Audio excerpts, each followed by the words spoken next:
Good afternoon, everybody. We are underway with the men's 5th round here at the Team USA Trials.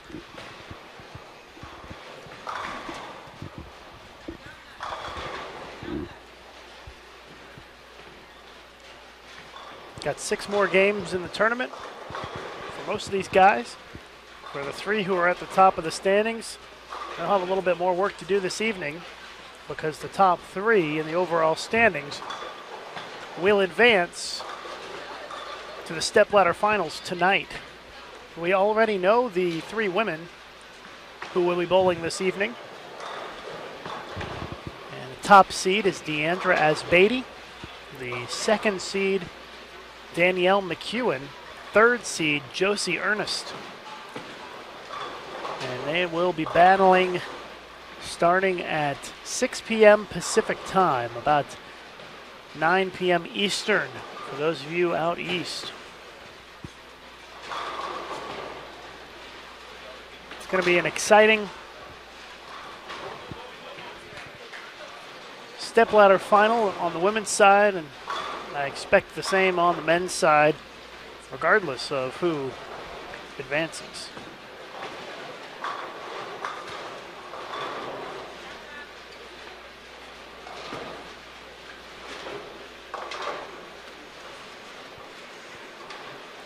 Just checked in the tournament office, and the pattern that we will use tonight are picked by the higher seed.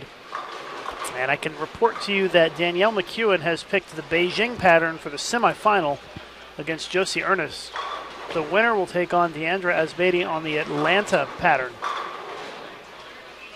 So Beijing for the first match and Atlanta for the second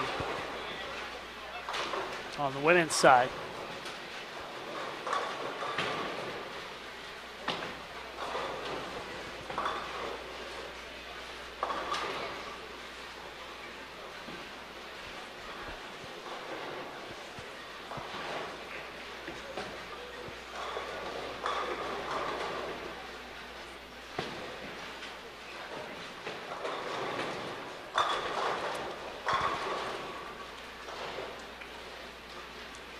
It was a pretty exciting finish on the women's side as Danielle and Deandra, Josie all three bowled well to make it into the stepladder.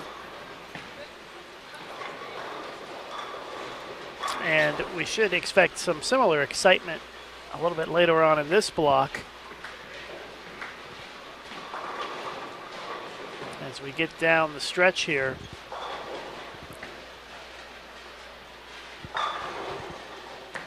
We should have the leaders on the featured pair for the last game.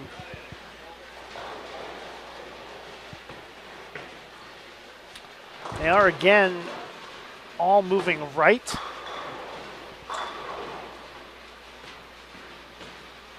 And they will skip 3 pairs and bowl on the 4th.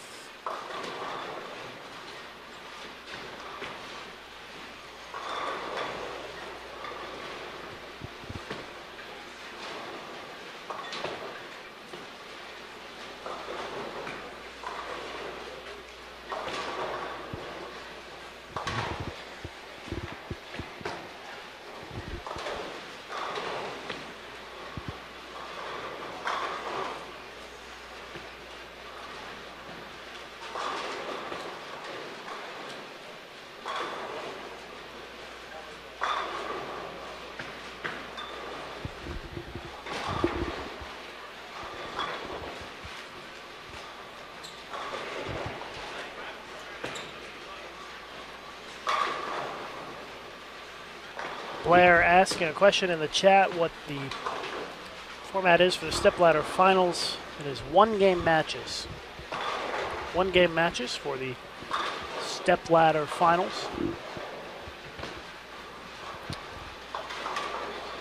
the finals tonight at 9 p.m. Eastern Time. 9 p.m. Eastern Time for the finals. And right after the finals, we'll be announcing all of the selections live here on Bowl TV. The first time we've ever done that. Announce all the selections right here live on Bowl TV immediately following the stepladder finals. And we'll have interviews from the winners as well. It'll be great. Make sure you tune in. Mike, if you hear an echo from the commentary, that means you've got the video playing in 2 different windows. So check your computer, and you probably need to close a window somewhere.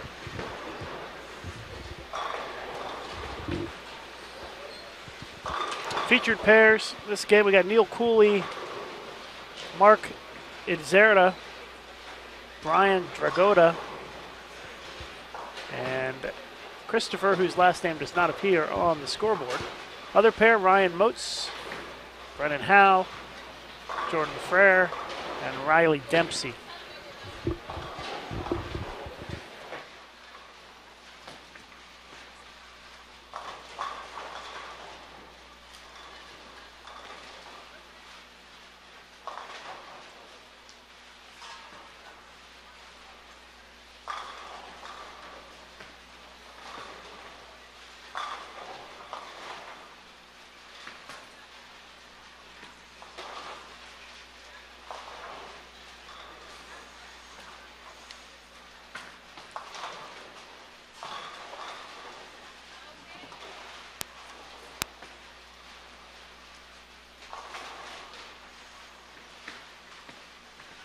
Live scoring should be up in just a minute or two. As soon as they get that internet reconnected, it should be up and running. Just a minute. So please be patient. Realize it's not up. They're working on it.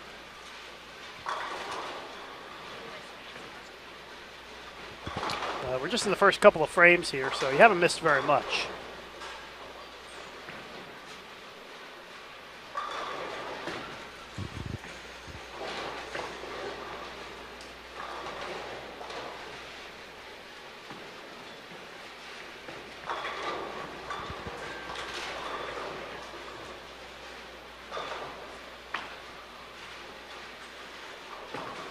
David says we finally got over 10,000 subscribers. I noticed we did that during the women's squad this morning. Thank you very much to everybody who has subscribed to the channel. Much appreciated. 10,031 subscribers. Pretty awesome. Take great pride in that number. It means a lot to us here at Bowl TV. I saw somebody in the chat soliciting for likes. So I agree. Hit the like button right below the video you're watching and tell me that you like this. Got 11 likes right now. We need more than that. Come on, guys. Help me out here. Spend all week live streaming for you guys. Least you can do is just click that like button, right? That's easy.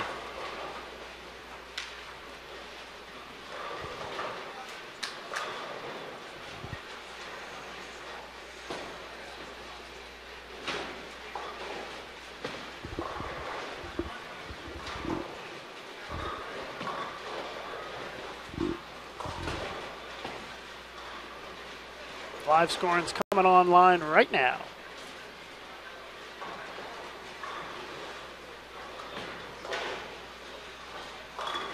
And if I'm right, the leaders should be on 11 and 12, and they are. 11 and 12 is our top 5 coming into today.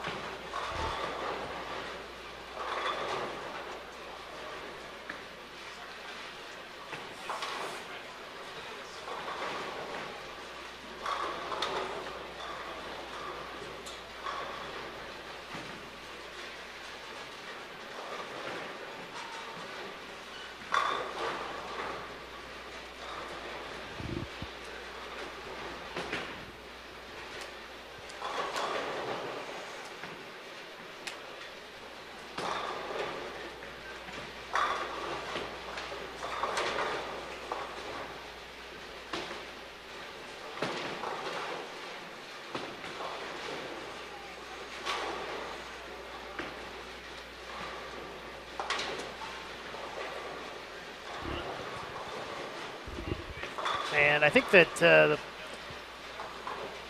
players in positions 6, 7, 8, 9, and 10 are off on 15 and 16. And then the next 5 should be on 11 and 12. And it kind of goes that, or I'm sorry, 13 and 14. The top 5 on 11 and 12. the next 5 on 13, 14, and 11 through 15 on 9 and 10. So they kind of weave in and out like that.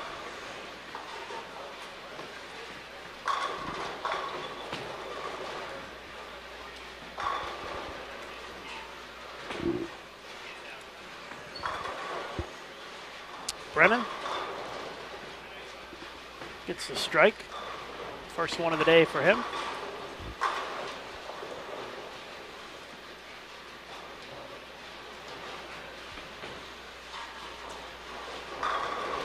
Aaron asking what equipment would it take to get it into HD, and the big problem with that is the equipment needed and the internet connection more than anything.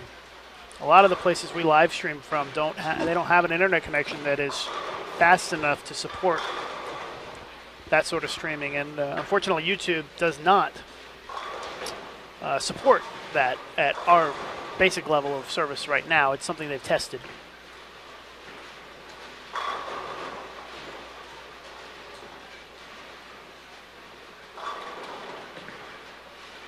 And all the leaders will be on the featured pairs for Game 6, and we'll have a distant look at them for game number 5. Better to have them on at the end than at the beginning.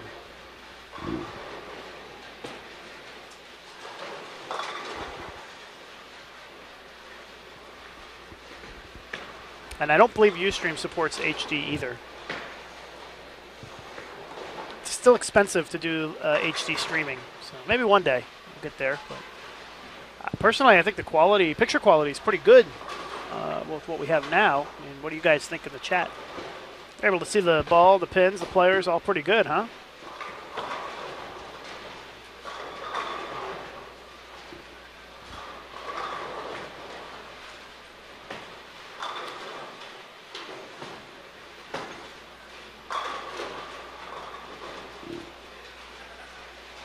Neil Cooley working on a double.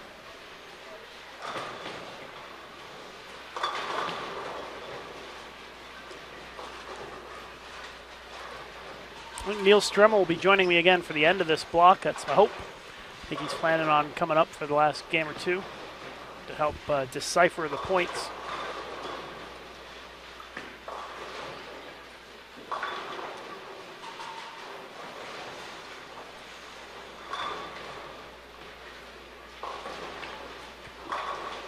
And yes, everybody's moving 4 pairs to the right now. So the pairs will stay together. All the bowlers on each pair will stay together the whole day today.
Ryan Moats working on a strike.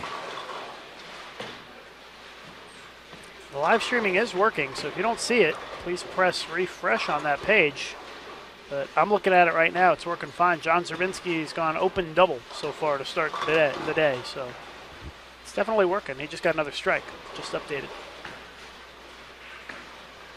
Bowling for Life says, will you ever live stream Junior Gold? Well, we have live streamed Junior Gold the last couple of years. Starting on Thursday and Friday that week. Usually do the last 2 days after qualifying ends. Qualifying is a little bit too hard to stream. There's too many bowling centers, too many bowlers, just isn't feasible.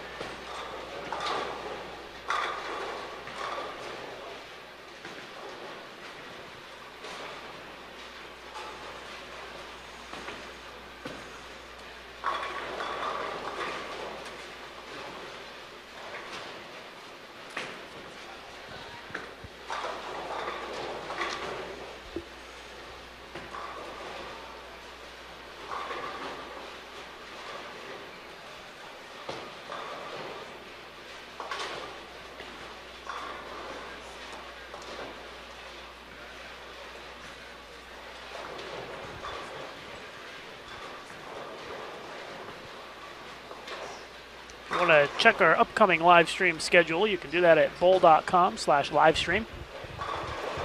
bowl.com/livestream. That's where you can find the updated schedule. Next event coming up is the end of this month, Kutztown Invitational.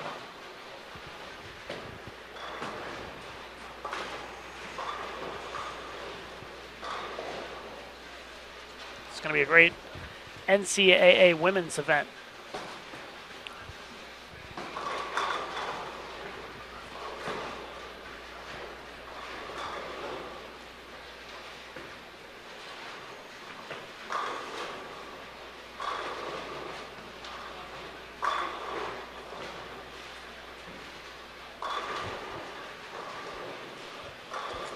Seth looking for more information on tournaments? Go to bowl.com/tournaments. You can find links to all of our various events. If you're a youth bowler, then check out the maybe the Youth Open Championships. Junior Gold you got to qualify for. Go to Junior Gold Qualifier and bowl.com/Junior Gold for more information on that.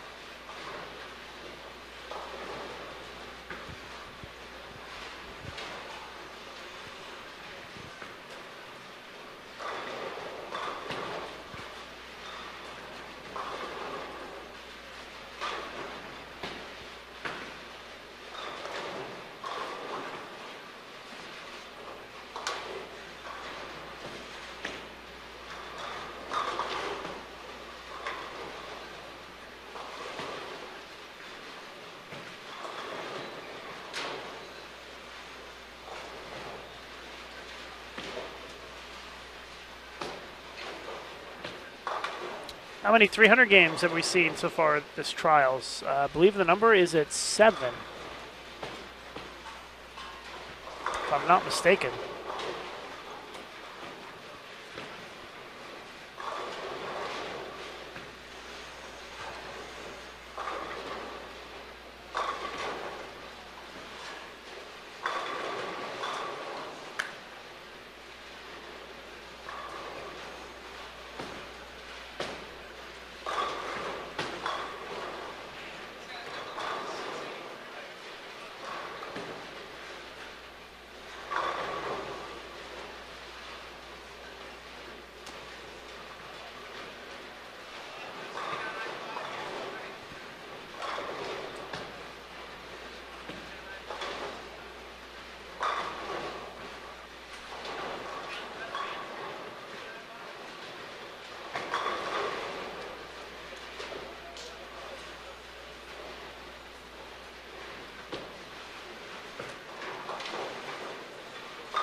Whitewater asking which types of events I like to live stream more. Team USA, women's events, collegiate.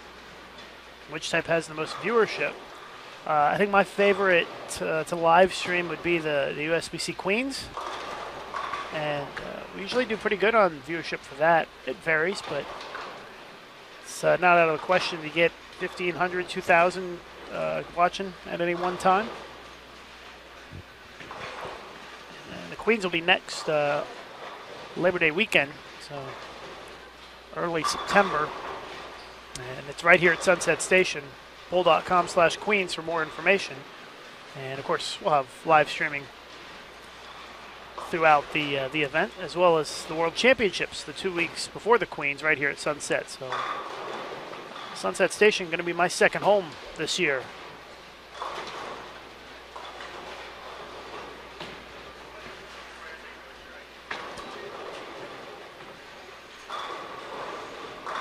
Make sure you're following USBC on Twitter at USBC. You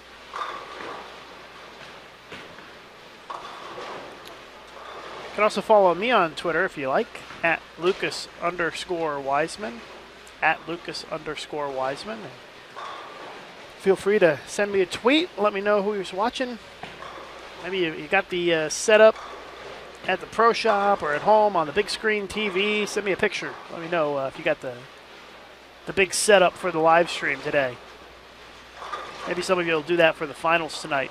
Forget that college football game. Watch some bowling instead.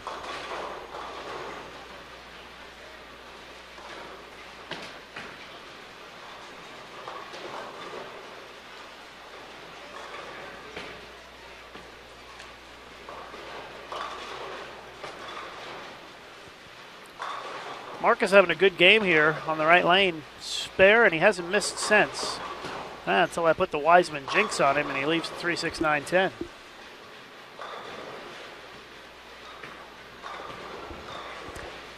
No reason to hate on Extra Frame in the chat. They do a good job, and we'll be working with them at the USBC Masters. They're going to be doing the live streaming at that event.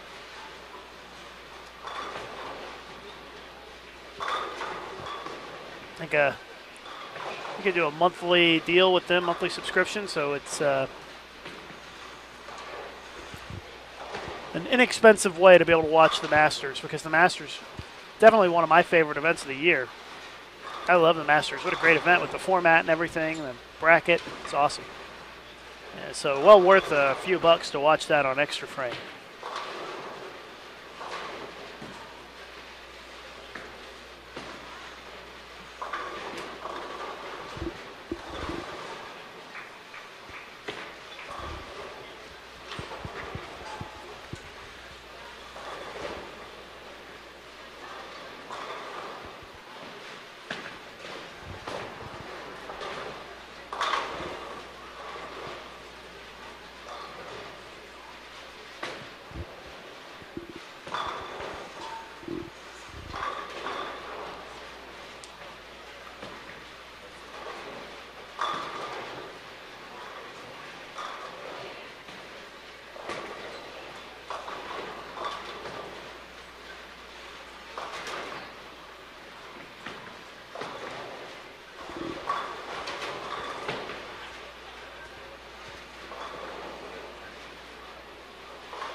Playmaker asking if I'm going for Notre Dame or Alabama tonight. Can I pick none of the above?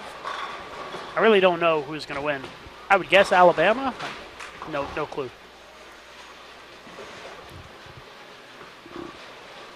We'll see, but I actually won't be watching the game. I'll be working. So hopefully you guys will hang out with me here on the live stream. And then you can watch the second half of the game after we're done here. Because the show tonight's not going to last very long. The men's and the women's semifinal are going to happen at the same time, and the men's and women's final are going to happen at the same time. And then immediately after, we're going to have the selections announced. And I'm guessing probably an hour and 20 minutes for the whole thing. So we should be done by 10:15 or so Eastern time. I don't know what time the game starts tonight, though.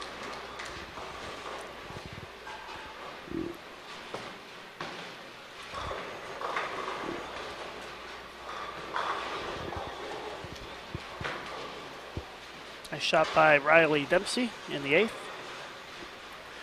Both these pairs only have 4 on them, and there aren't very many foursomes across the house for the guys. So, we might have a couple of minutes wait after this game.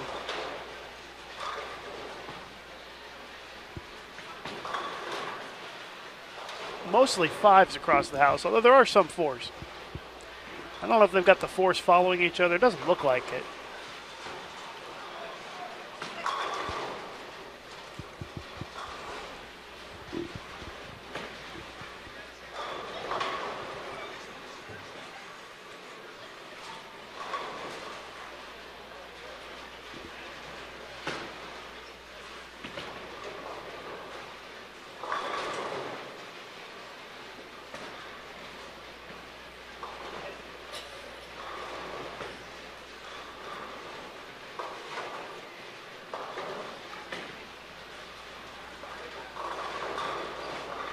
Hammerhead asking if we're going to have a split screen for the finals if they're at the same time. We will not, but we will be talking to them before we get started, and they're going to be told that only one person is allowed to bowl at a time. So, for example, if Deandra's up in the women's match, she'll bowl, and then if John Cervinsky's up in the men's match, he'll wait till she's done, and then he'll go. So we'll be able to catch all the shots. Lucas, what's the highest game that I have ever thrown? Wow, I had a 299 once. I left a 4-pin. And my high series is 794. Did not include the 299 game either. It was a different set.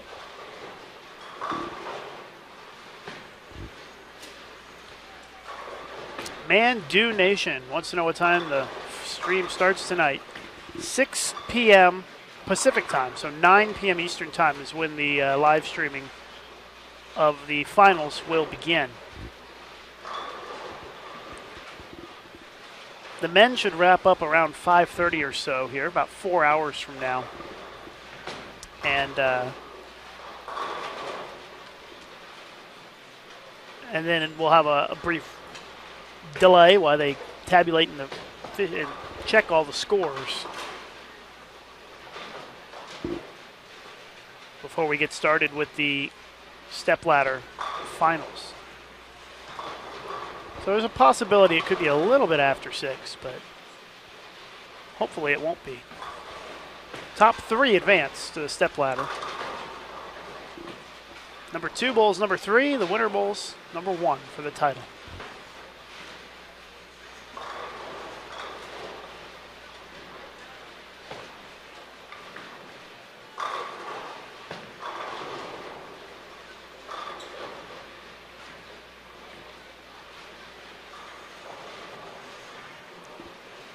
Question in the chat, what pattern we're bowling on? I have that answer right there on the screen. Just put it up.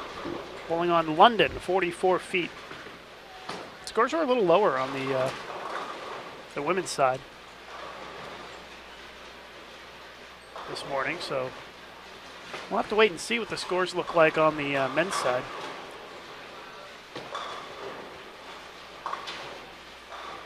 Mark Idzerda shot 250, and nobody else shot above 190 on that other pair. And looks like some folks are going to struggle to get to 200 on this pair this game.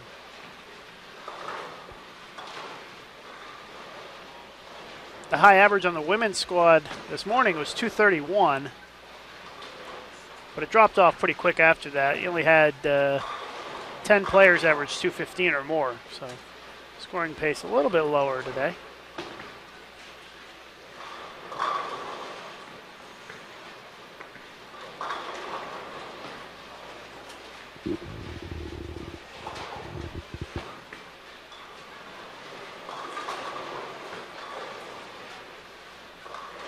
If you guys see somebody with a string of strikes to open a game, let me know and tell me what pair to look on.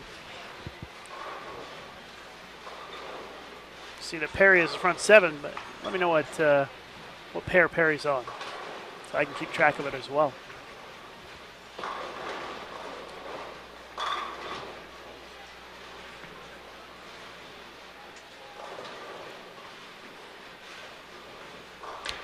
The overall leader coming into today on the men's side is John Serbinski.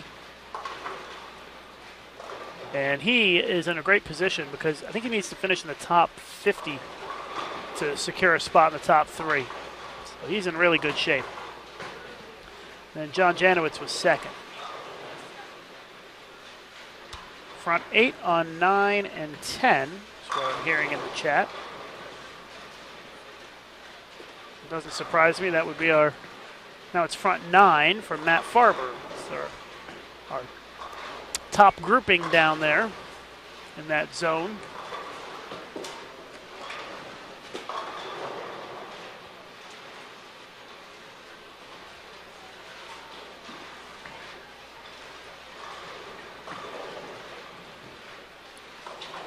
So Matt Barber on Farber has the front 9. Perry Crowell has the front 7 on lane 4. So we're looking at lane 9 and lane 4 for those chances at 300.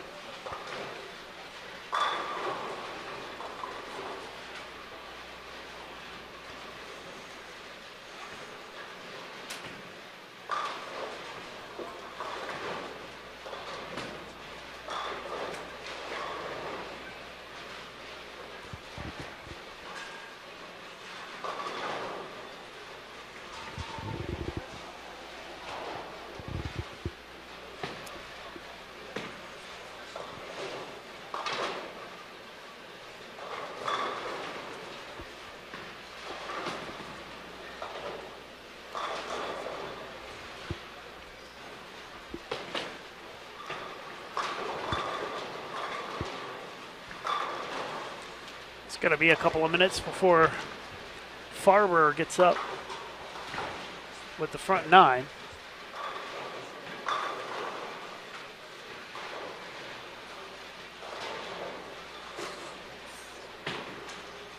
Looks like Perry is up now. Is all the way down on 3 and 4, which is the last pair that we're using. And I'm on 53 and 54, so that's 50 lanes away.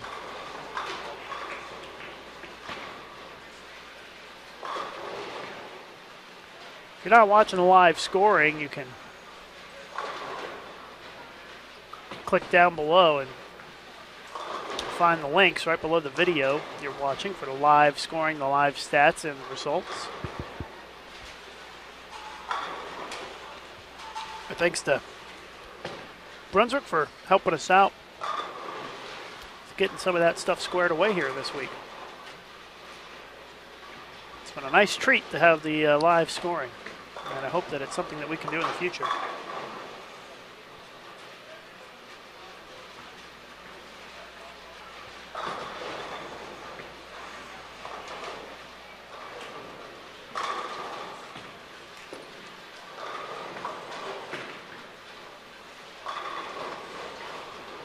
Looks like Perry fouled on the front 7. Now we don't know if that's legitimate or not, but I guess we'll find out when the live score updates again in another minute or so. I can't tell from here, obviously.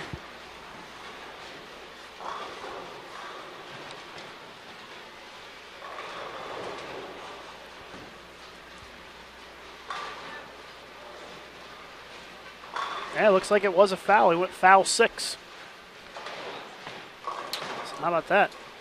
192 in the 8th. Foul 6 on the front 7. It's interesting. I wonder what happened down there.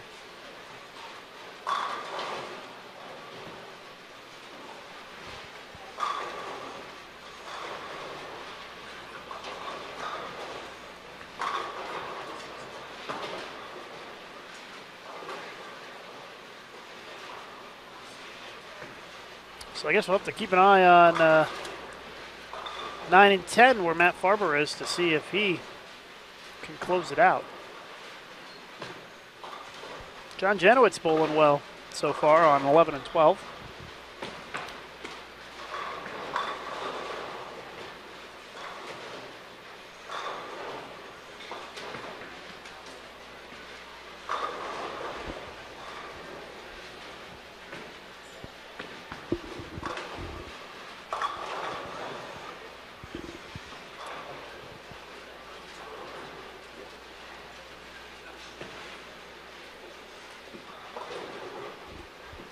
If you're looking at the standings and you see the Y on the standings, it's that means they're a youth member eligible for Junior Team USA. If you see the JR, that means they're already on Junior Team USA.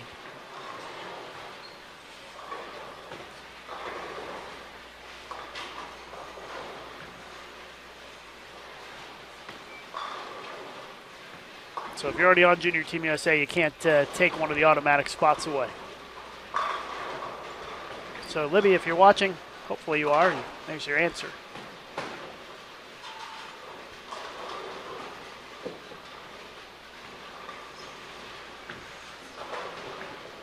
Farber's up. Obviously can't see him from where I'm at, but just kind of keep an eye on live scoring. We've started the next game here on 51 and 52 already. We got a foursome following a foursome, so they're going pretty quick. And Rosthorn up. Nick Pate, Forrest Kritzer, and Nathan Walker on that pair. Well, it just processed an update, but didn't throw a score up there yet for Matt Farber, so he must not have bowled.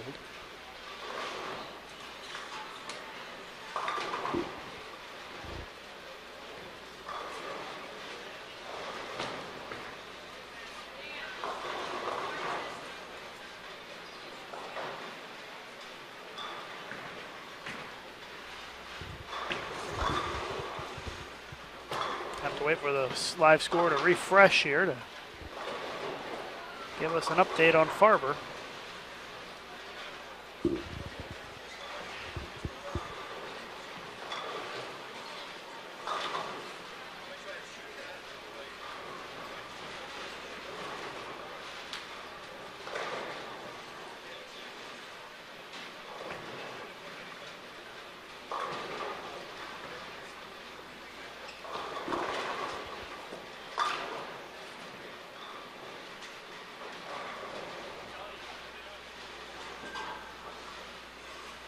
And here comes the update, and it did not update his pair.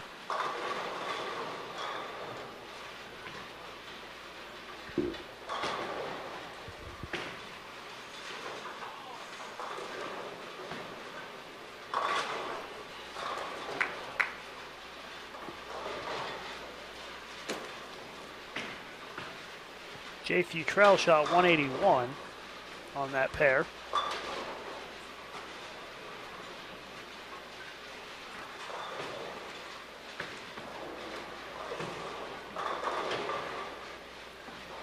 Sure, taking their time down there on that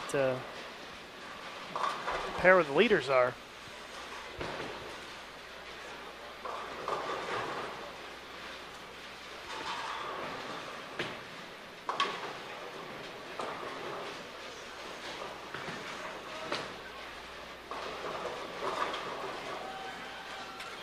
So what I asked him in the chat about the age requirements for Junior Team USA.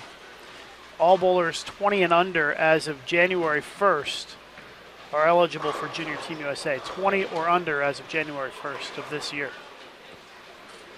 That's the requirement. 298 for Matt Farber. Left a split on the last ball.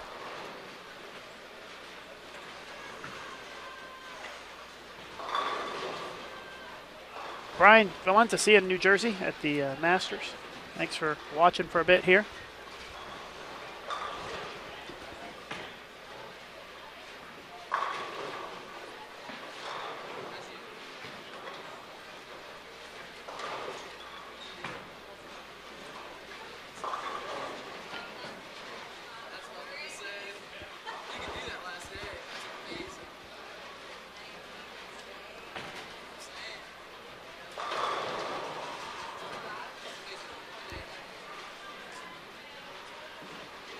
Not sure what he left, but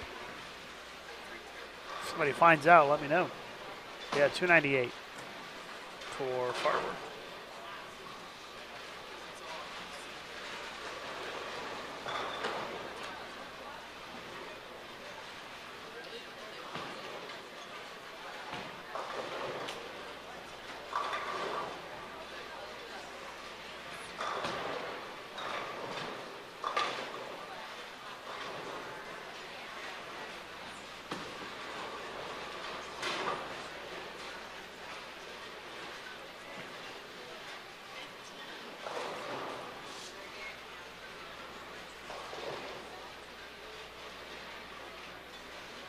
Yeah, once the live stats get updated, that's a good point. It'll let us know what he left.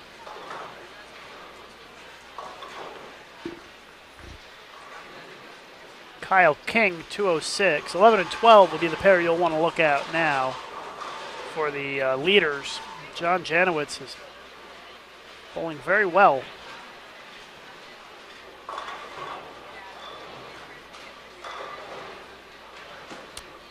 John Zerbinski can strike out for 215. John Janowitz can shoot 258.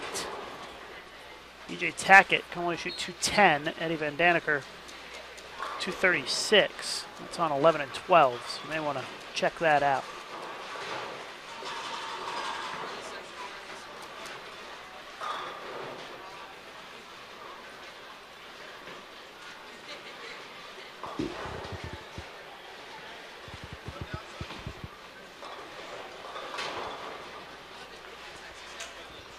Got some bowlers coming in on our other pair. Jacob Camacho, Riley Smith, Nick Johnson, Jordan Ventresco, and Ron Nielsen. There's Jacob Camacho.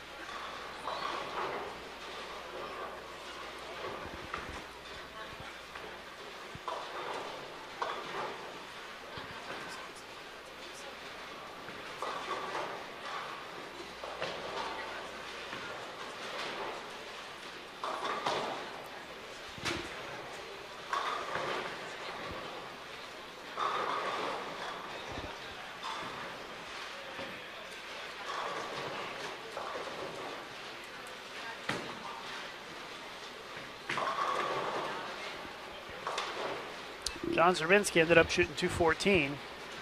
John Janowitz is looking at 236.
Riley Smith. A little love on the 7. Yep, you got it.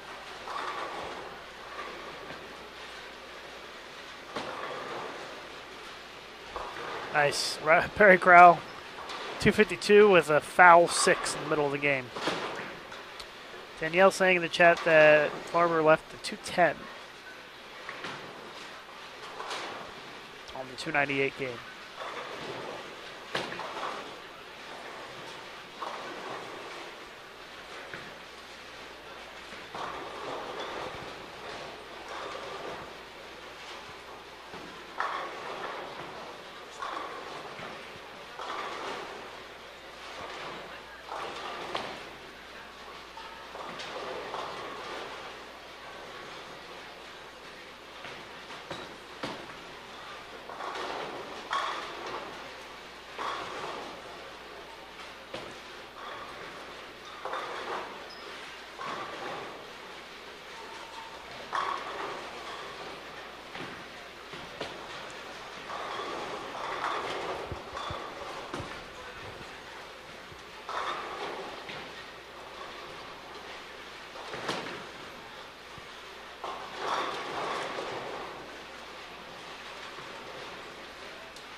Nikki asking how many lanes the bowlers move a game. They are moving 8 lanes to the right.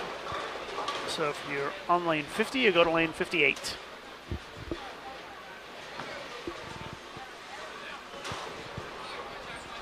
The last game, we will have the leaders on this featured pairs here, right in front of us.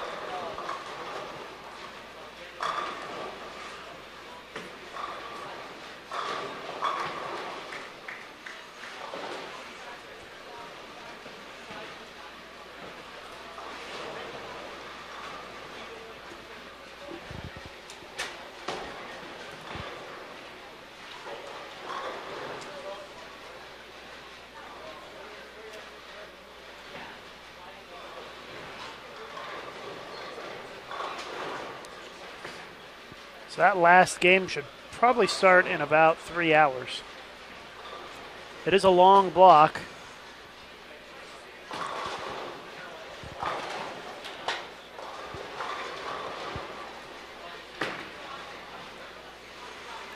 Takes a while when you've got 5 on a pair, on most of the pairs.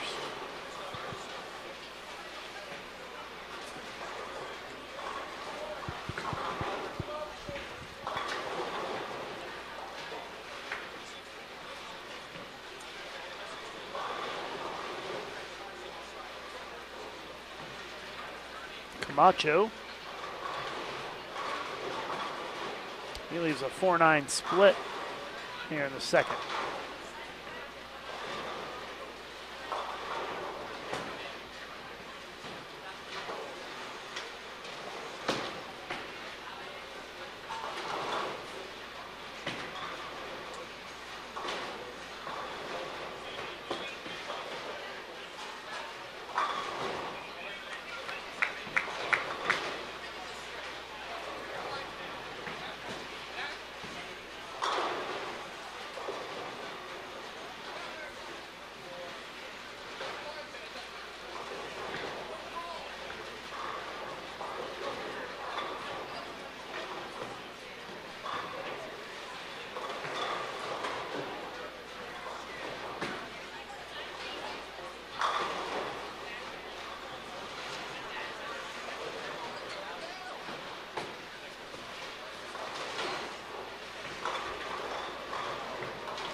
The leaders have moved to 19 and 20 for this game. 19 and 20.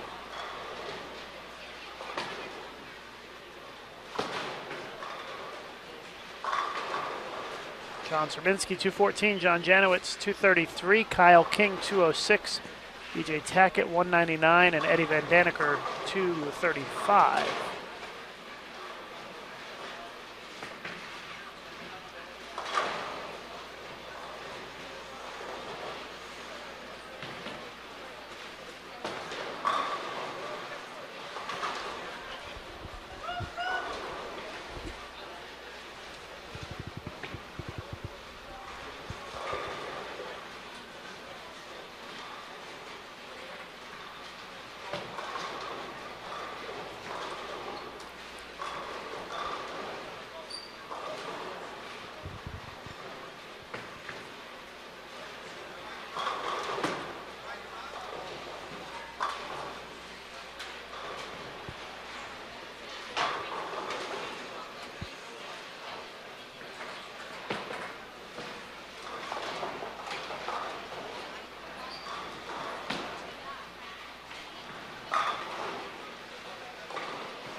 Very unique style by Jordan Ventresco. Ends up throwing it left-handed, although it's kind of hard to tell which hand he's going to throw it with when he creeps up to the line. It's like a modified two-hand style, almost like a push style.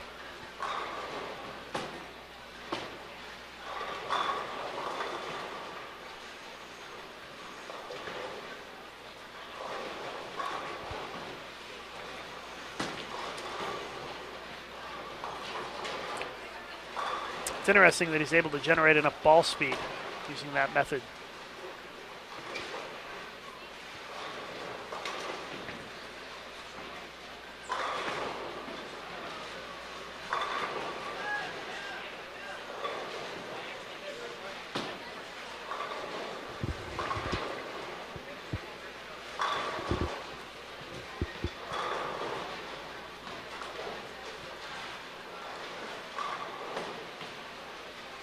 Stepladder finals coming up at 6 p.m. Pacific time, 9 p.m. Eastern time here on Bowl TV.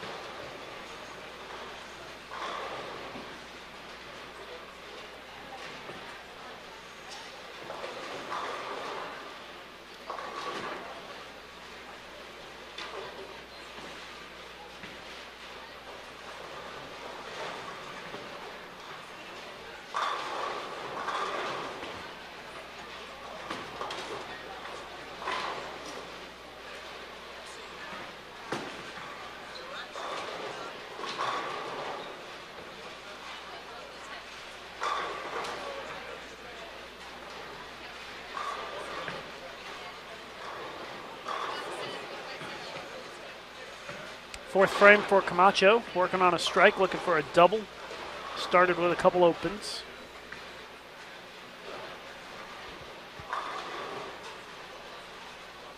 He'll be looking for a spare here.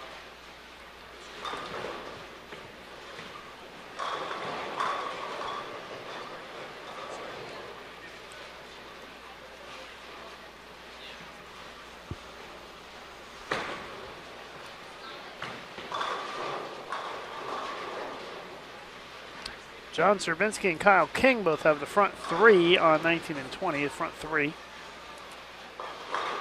Kritzer with a fourth consecutive strike. It throws the ball real good.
Double for Riley Smith.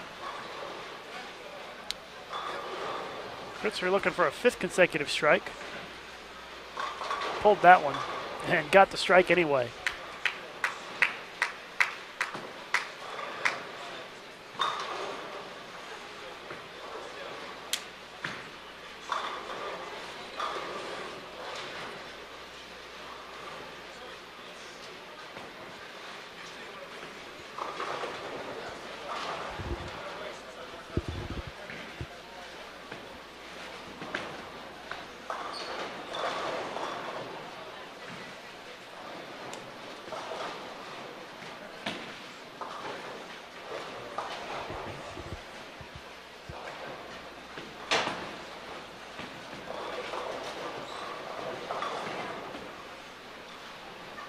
Just got the updated standings in after the first game. Of course, Matt Farber leading with that 298.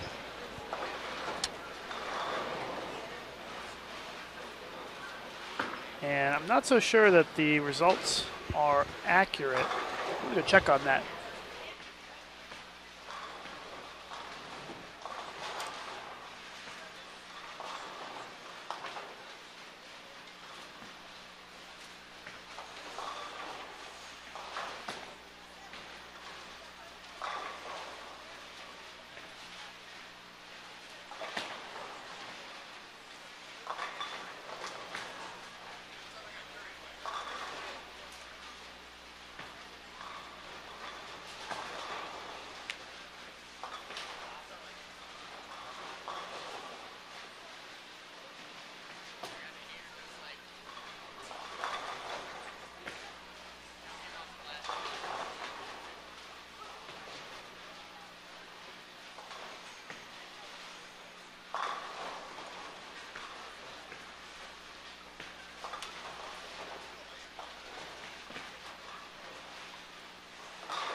All right, guys, they're working on getting the standings corrected. Just a little hiccup there. Copied the data somehow in the wrong order, so they're working on fixing it right now. And then we'll have a better idea of what the standings are after the first game. I can tell you 19 and 20, John Serbinsky and John Janowitz both are bowling well. Serbinsky is the front 5, Janowitz the front 4.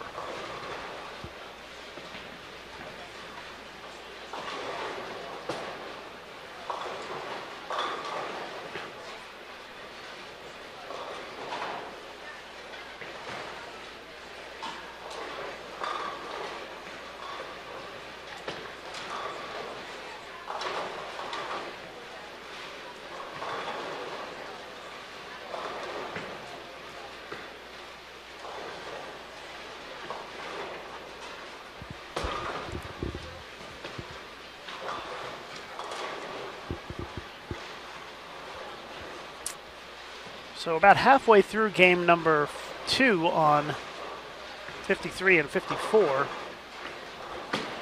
And they're in the 9th frame on 51 and 52.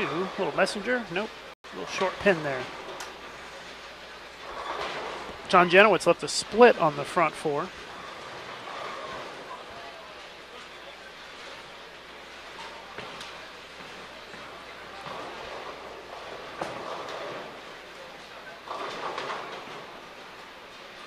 You guys want to take a look at Jordan again and his unique style. I'll see if I can get a little closer look for you on his spare attempt. They are working to fix those standings, so please be patient.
Dan left a split here in the 10th frame.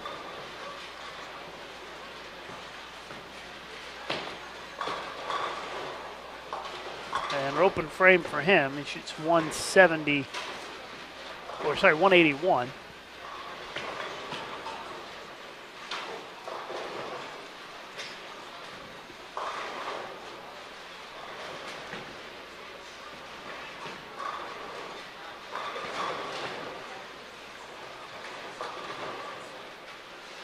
Watching our live coverage here on Bowl TV of the Team USA trials. The final round of the men's competition.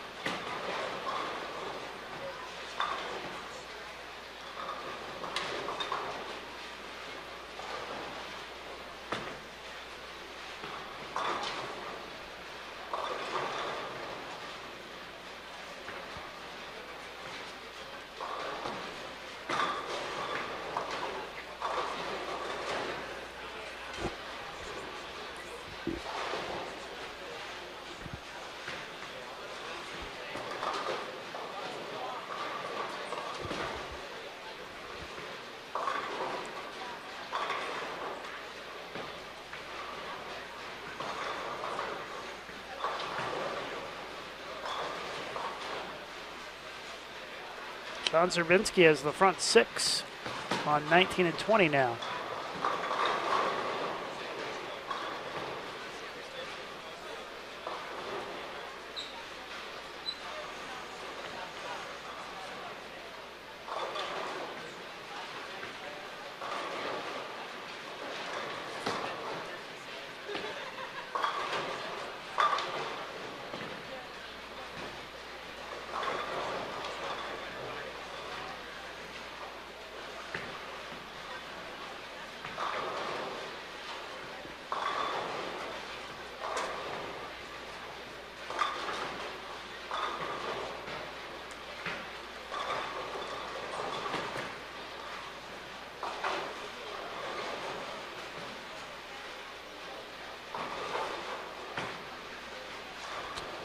State asking if I've checked my tweets. I have not. Let me see what's going on here. Somebody tweeted at me. David asking what time the live stepladder finals will be Eastern time. 9 o'clock tonight. Eastern time is a scheduled start time. 9 p.m.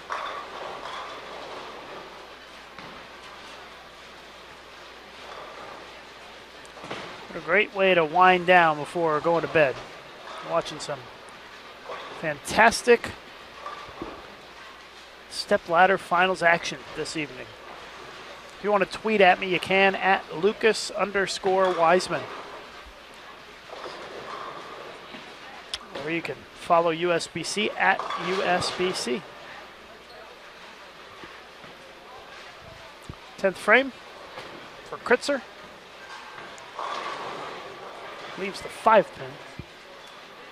Nathan Walker, 185. Nick Pate, 166. Dan Rossthorne, 181 on this pair.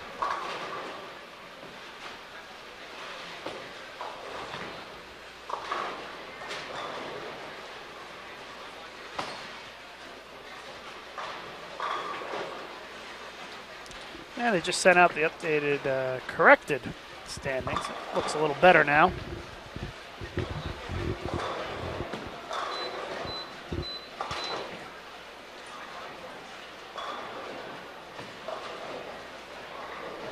Matt Farber had that 298 game to lead, and the problem for Matt Farber is he hasn't finished in the top 20 yet. He's been pretty solid, 21st, 25th, 26th, 38th, but he's got way too many points at this stage to really have a legit shot. I mean, it's not out of it by any means, but, I mean, it would be tough for Farber to get in, having that many points coming into today. Pretty good scores that first game. We'll have to see if they the scores stay that high. Had 69 players shoot 200 or better.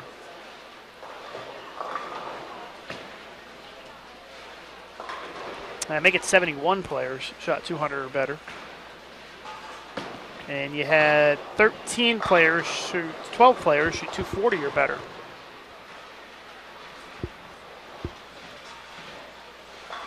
Forrest Kritzer shot 209 on the other pair. We are in the 8th frame on 53 and 54 currently. Down on 19 and 20, John Serbinski has the front six. He's up right now. Have to wait for the live scoring to refresh to see if he struck again.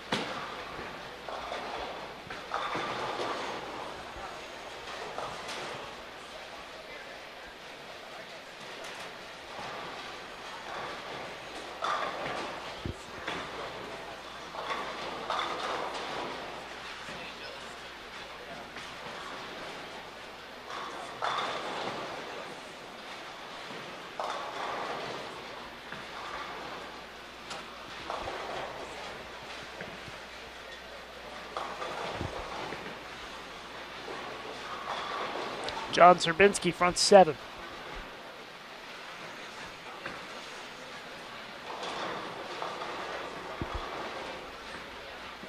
Barb noticing that some of the people aren't following the lane courtesy, and I agree. There are some folks who are struggling with the lane courtesy rule today. And we are watching the players who are a little bit further down in the standings, and so at this point for some of these players, lane courtesy may be optional, I guess. We saw that in the women's squad this morning as well. Everything tonight takes place at 6 p.m. Pacific, 9 p.m. Eastern.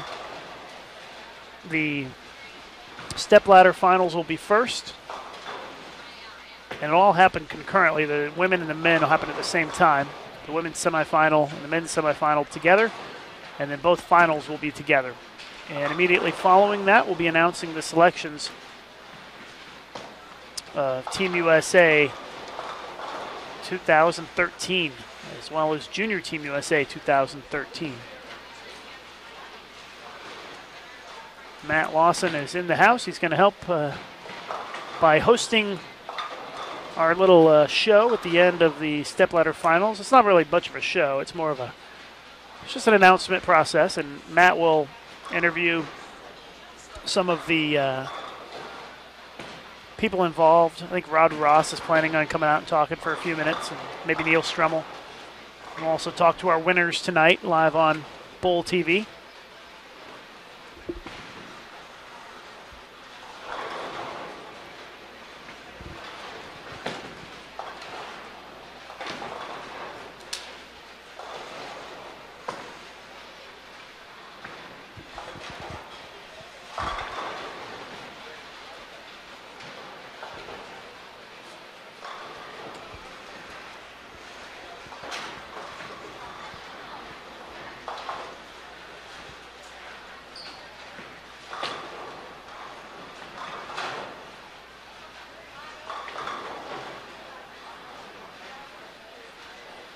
Watching 53 and 54 because 51 and 52 is waiting for a new group of players to come in.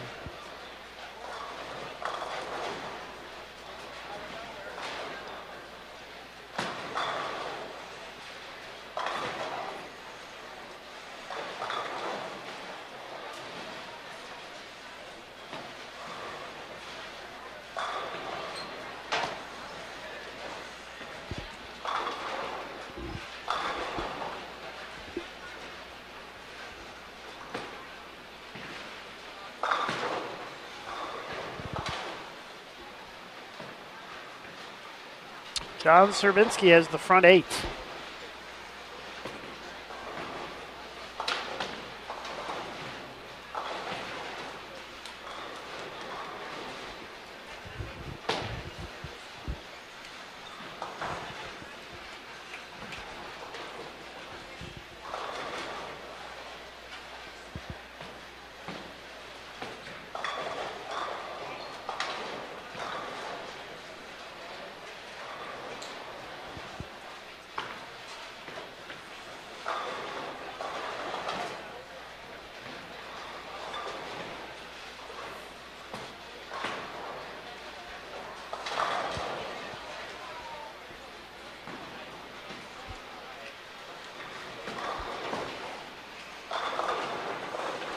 Michael asking on Twitter how long ago Bowl TV finally hit 10,000 subscribers. It happened during the women's squad this morning. Made it over that 10,000 mark. Now reached 10,000 feet. Feel free to use your electronic devices. 10,046 subscribers here on Bowl TV. Thank you so much for helping to get us to that milestone. And we hope if you haven't subscribed yet that you'll hit that subscribe button above the video you're watching.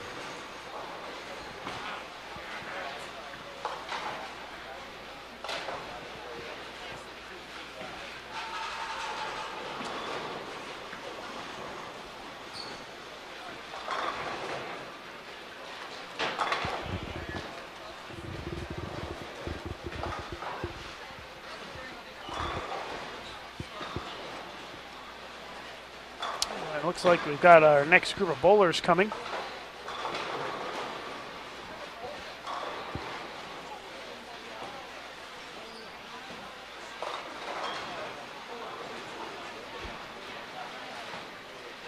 Serbinsky front 9. He already had a 300 this week.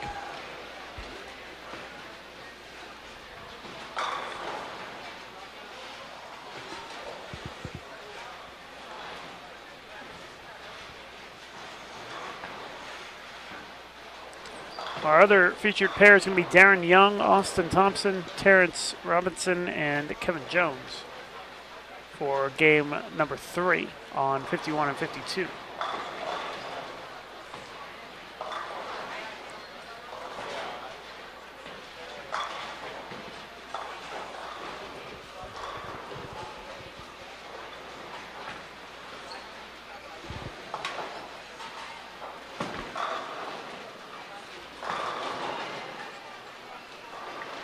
JP wonders how many of the bowlers from this event will attend the USBC Masters next month in New Jersey. Well, I certainly hope quite a few of them will. The Masters headed to New Jersey. First time it's gone east in a long time.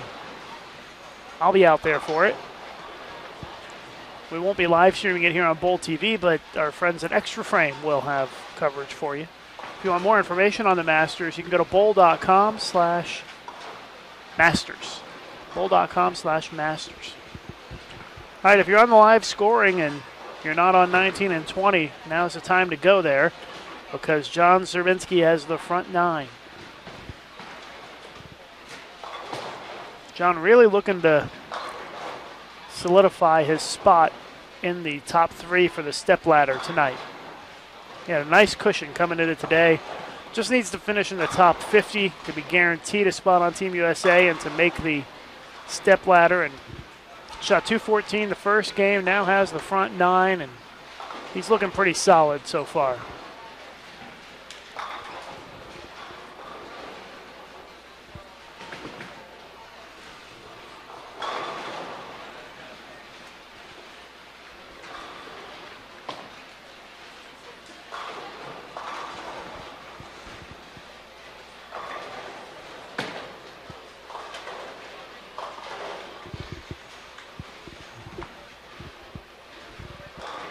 .186 for Nick Johnson. Jacob Camacho, 206.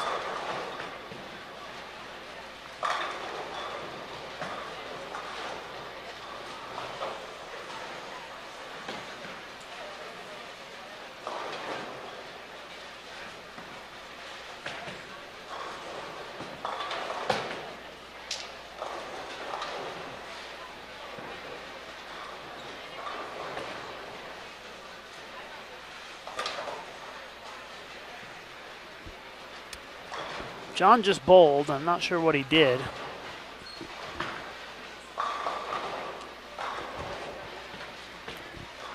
It's really far away. Zerbinski, I should say.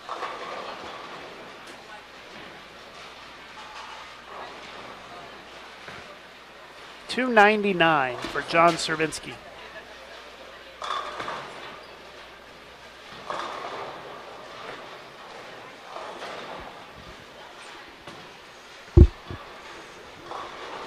.221 Riley Smith, 167 Jordan Ventresco, and Ron Nelson can shoot 184.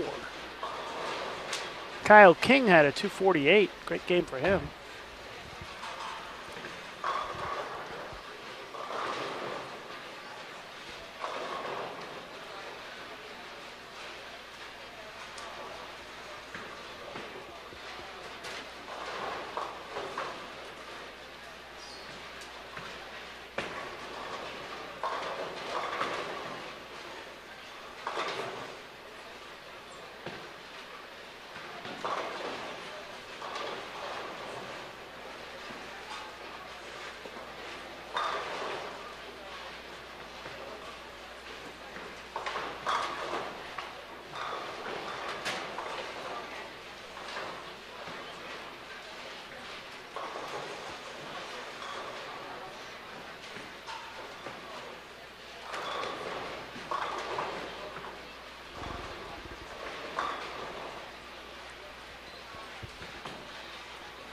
I think Zerbinski already had a 299 this week, a 299 and a 300, so he's having a pretty solid week.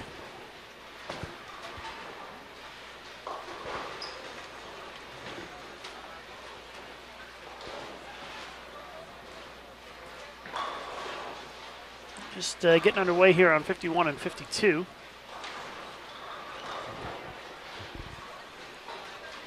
Running pretty close to on schedule so far.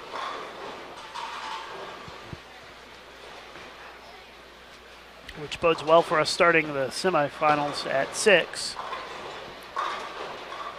Pacific time.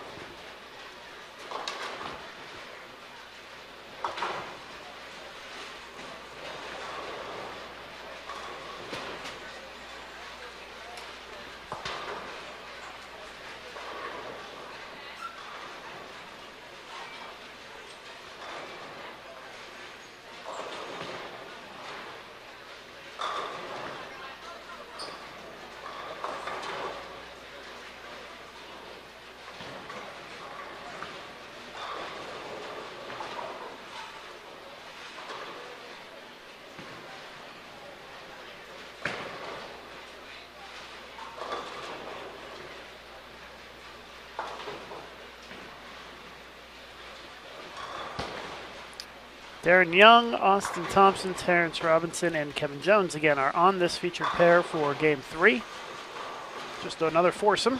We got 3 foursomes in a row, but behind them it's 5, but they're keeping up the pace pretty good. So far we're moving right along. John Janowitz shot 214. It started as a promising game for him. He had the front 4 and then ended up shooting 214. EJ Tackett had 209.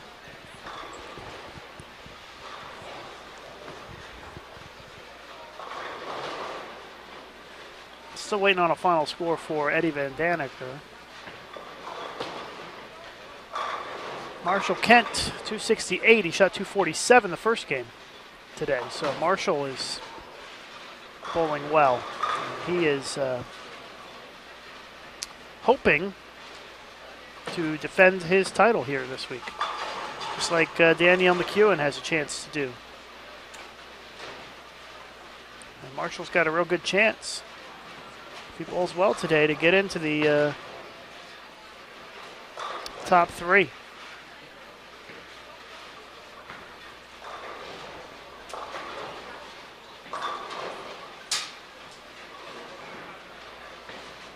Good afternoon, Diana. They are moving 8 lanes to the right today. Same move as previous days, but everybody moves right.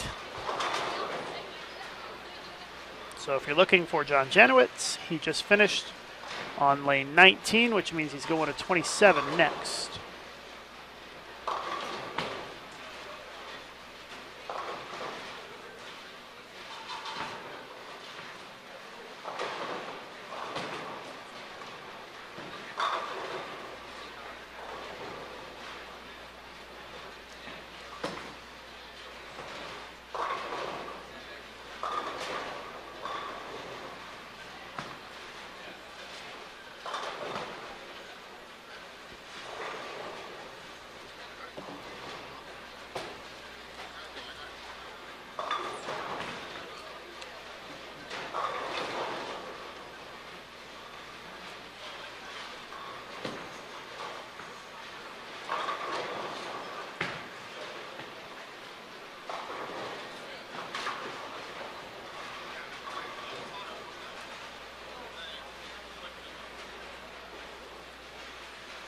And yes, only have cameras on 51 through 54. That's what we set up all week.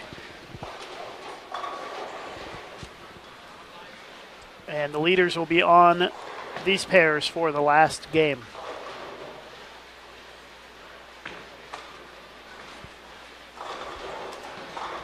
They got started on 53 and 54. Thomas Newt, Ryan Lakota, Tyler Henselman, Aaron Yamamoto, and Brandon Kopp are on this pair.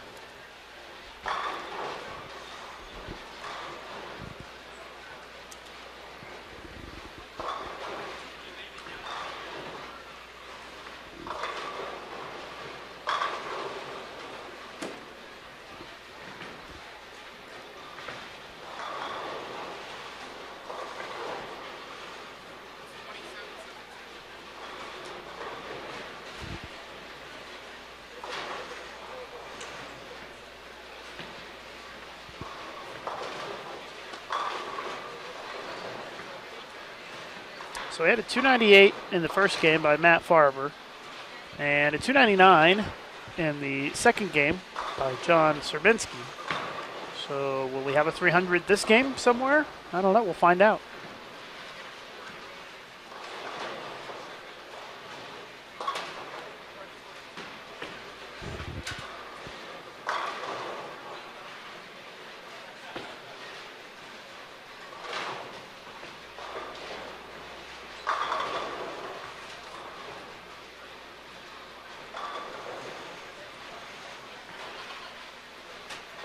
Van Daneker strikes out for 245, so he's having a good day, plus 80 on the day.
Cindy asking if there's a position round today. No, there's no position round, but they did put the players together by ranking coming into today. So the top 5 players are together all day today on the same pairs, moving with each other.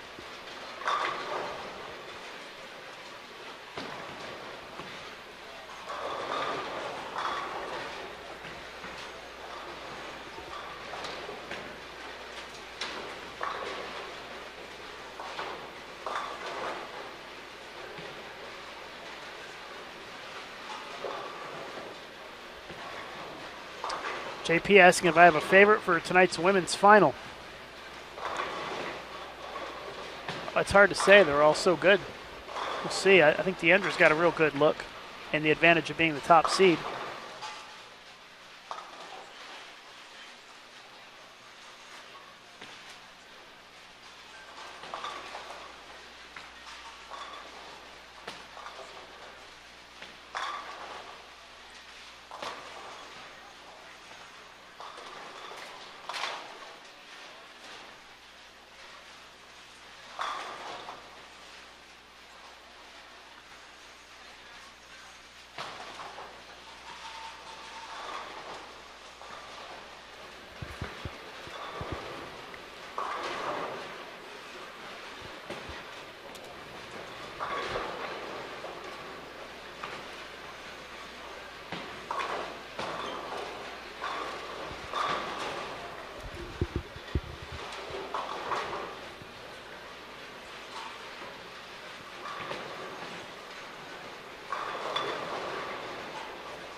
And if you're just checking in with us, the finals tonight for the women are set. The semifinal is going to be number 2 seed, Danielle McEwen, she's the defending champion, taking on Josie Ernest.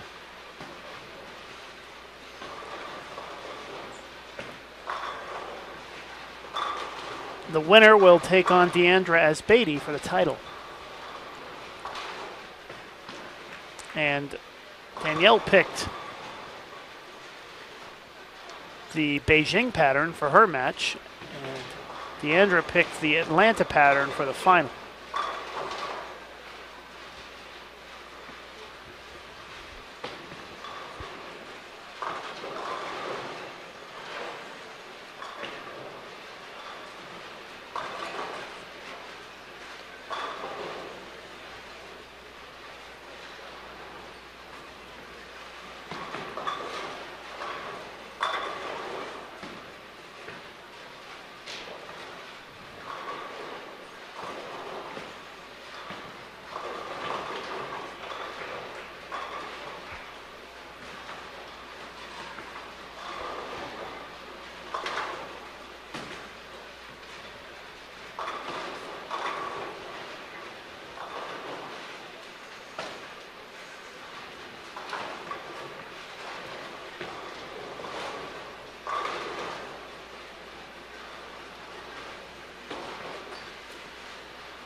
Kevin Jones up in the 5th, started with a spare, and 3 strikes in a row now, a split on the board. The Wiseman jinx has struck Kevin Jones.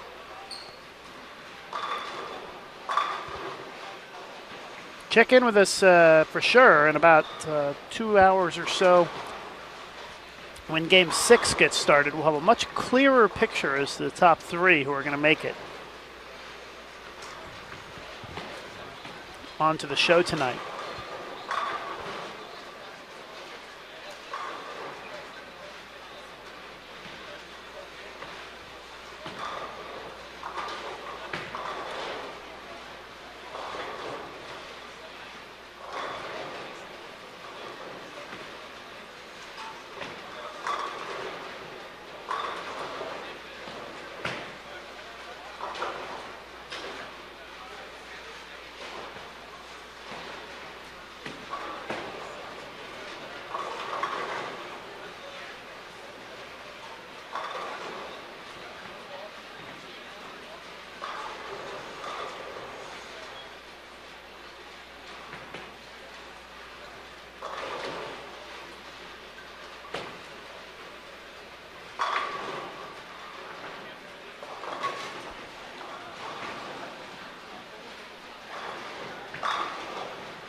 Thomas Newt with a double. As this pair is in the fourth frame of game number 3.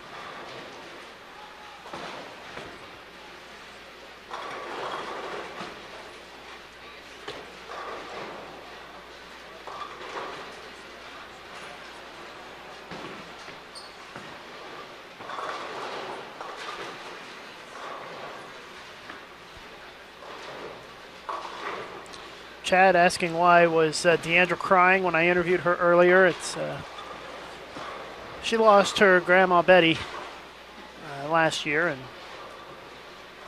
it was she was a big influence on Deandra's life, and so Deandra. So this is the first time that she'd bowled an event like this and didn't have a chance to call her grandma Betty after she was done bowling, and so it really hit home for her, and she kind of broke down a little bit here in the interview at the end of the broadcast this morning.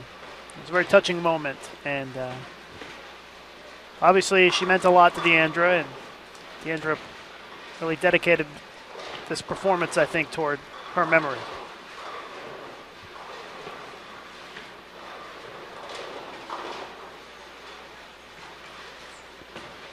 And I think Deandra also emotional because she made Team USA for the 15th time, and it was a real goal that she set out to accomplish, and she did it.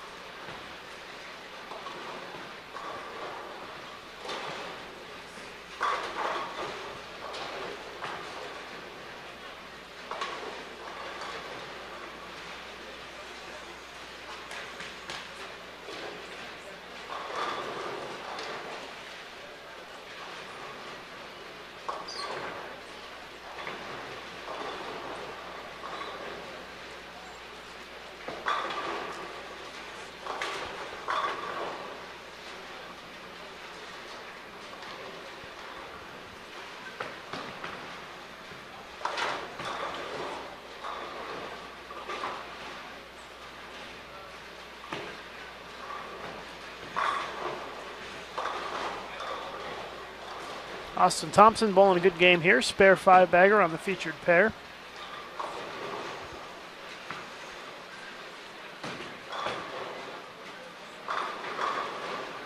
.27 and 28 is where our leaders are this game. Spare strike for John Serminski.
Thomas Newt working on a double, 5th frame.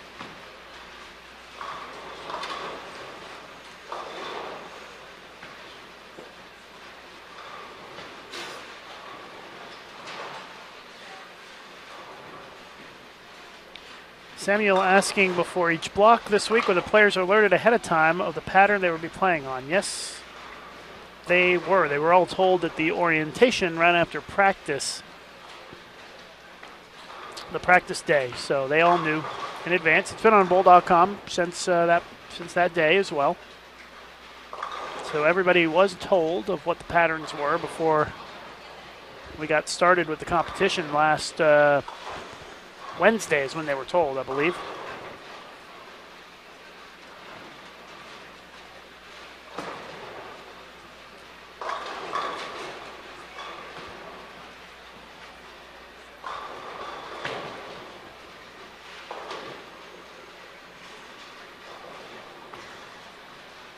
Terrence Robinson, 7th frame.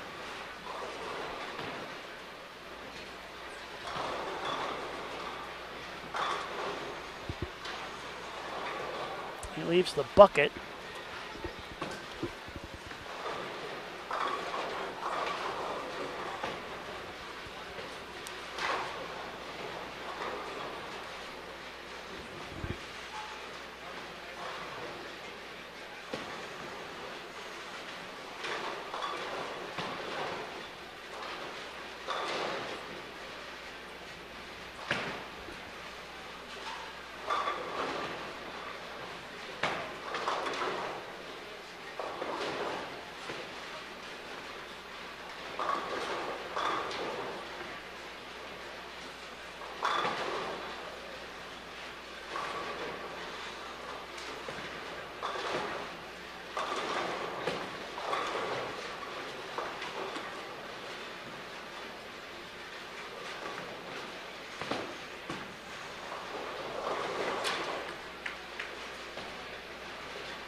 Good evening, Jeff.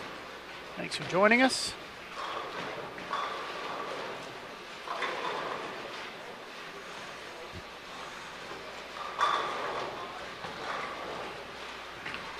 Good evening to all of you in the chat who are coming in and joining us this afternoon/evening. Stepladder finals coming up a little bit later on today, 6 p.m. Pacific, 9 p.m.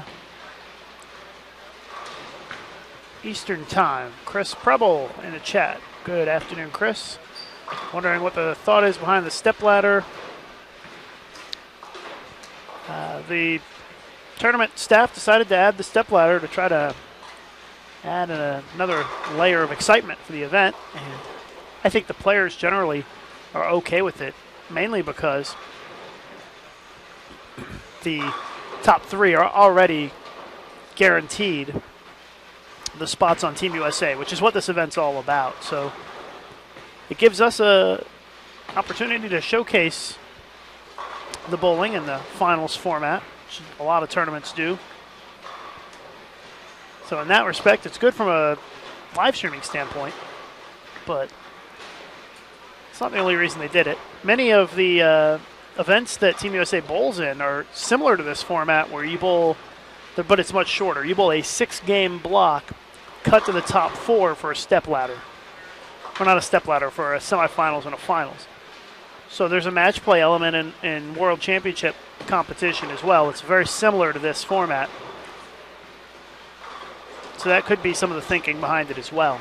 To try to duplicate World Championship format as much as possible, while also selecting the best team.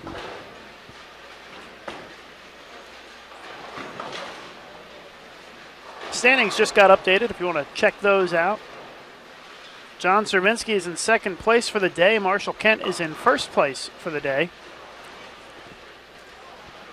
And those two guys are looking pretty good in the ranking points at this stage. Zerbinski is really in great shape to make the final three. He only needs to finish in the top 50 today, and he's second currently, so he's in great shape. The other two spots are going to be up for grabs. It's still too early to tell. Looks like Eddie Van Daniker, John Janowitz, Kyle King, and Vince Biondo all right there in the hunt.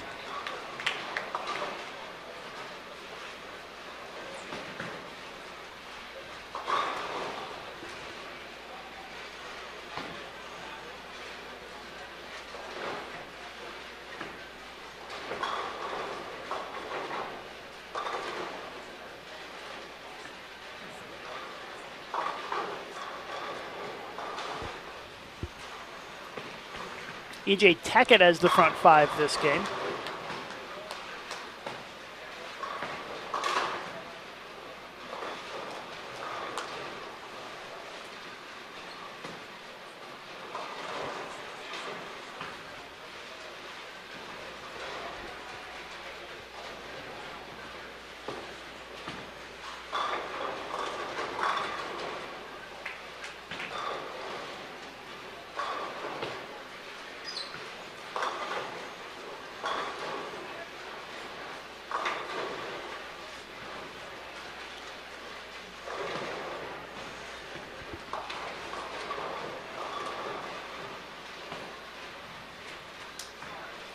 Chad saying that the standings for the PDF are messed up. Let me take a look.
They are in the 10th frame on 51 and 52 now. Kevin Jones max 235, Darren Young 193.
All right, if you're having trouble with the standings, try to refresh. It should be working now. I just went ahead and fixed it.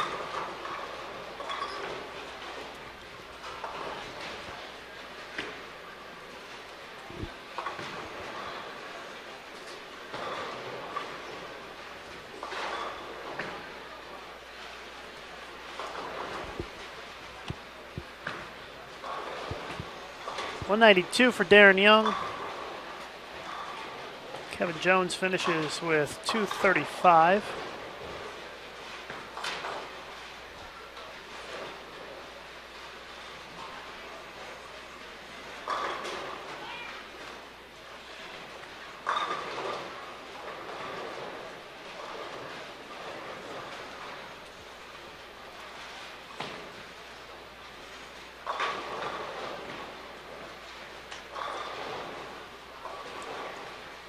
Austin Thompson can shoot .235 if he strikes on the fill.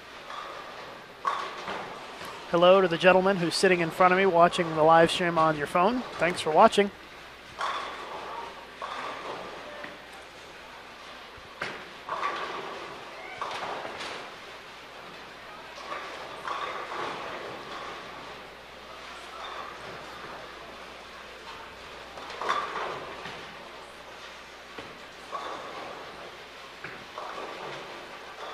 Terrence Robinson.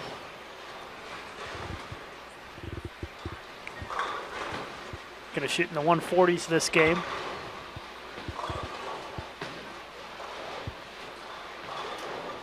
Tyler Henselman with the strike in the ninth.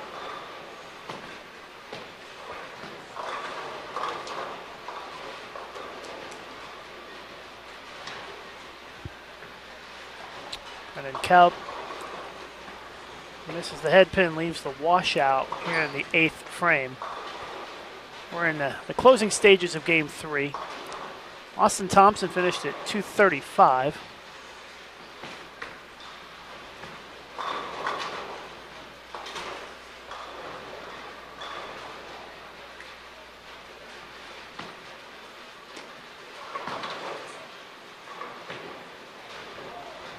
Someone asking what's going on with the live scoring for lane 29, and I don't know. It may be that they have a breakdown down there, and sometimes that'll knock the live score off when they're working on the lane.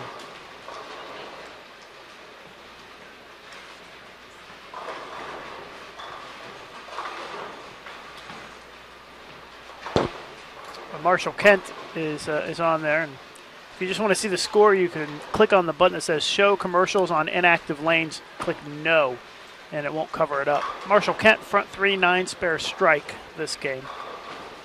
John Serbinsky still kind of cruising along, doing all right.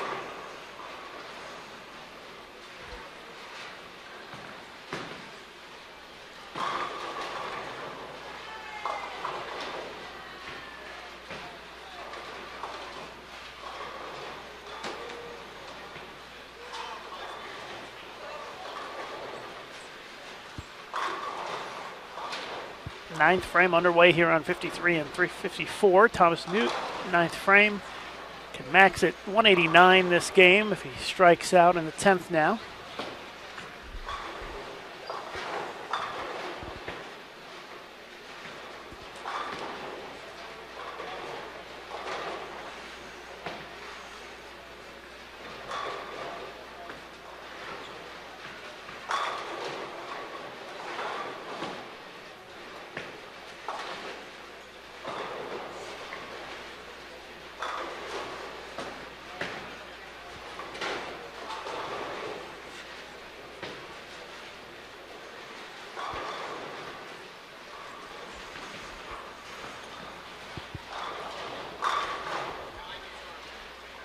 Ryan Lakota working on 4 strikes in a row, 9th frame.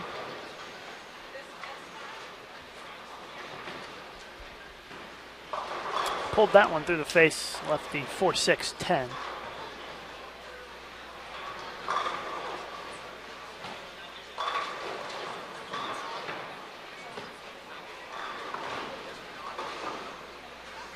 Steve asking when will we announce Team USA? It will be announced this evening.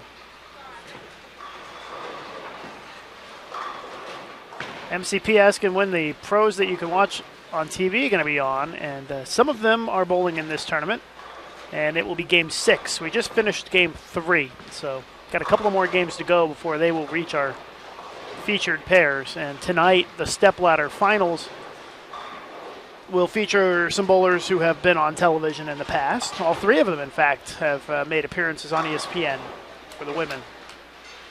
Yandraz Beatty is a past Queens champion.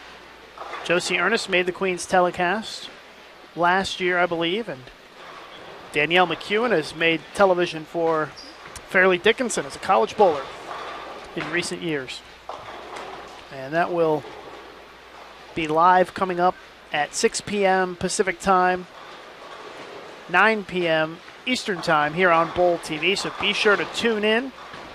It's going to be a great final on the women's side, and I expect a very exciting final on the men's side as well. And we'll be finding out who the top three are for our stepladder in the coming hours.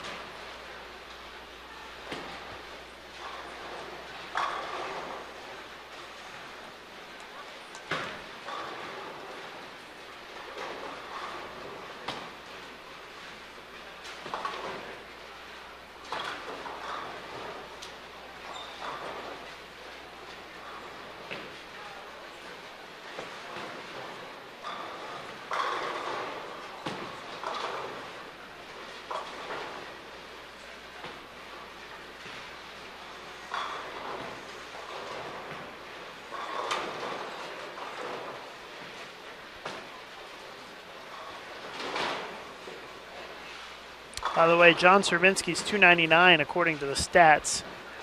He left a 10 pin.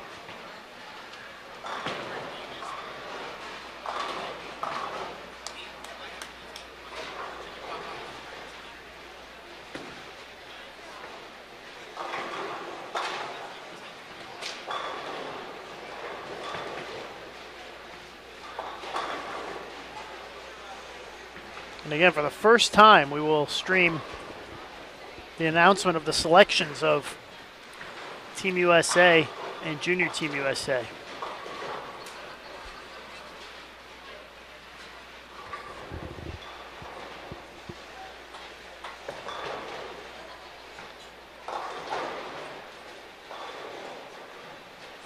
That's coming up after the stepladder finals tonight. Immediately following the stepladder finals, we will announce the selections for Team USA and Junior Team USA, all of them, the entire team, for men, women, boys, and girls, will be announced tonight right after the stepladder finals here on Bowl TV.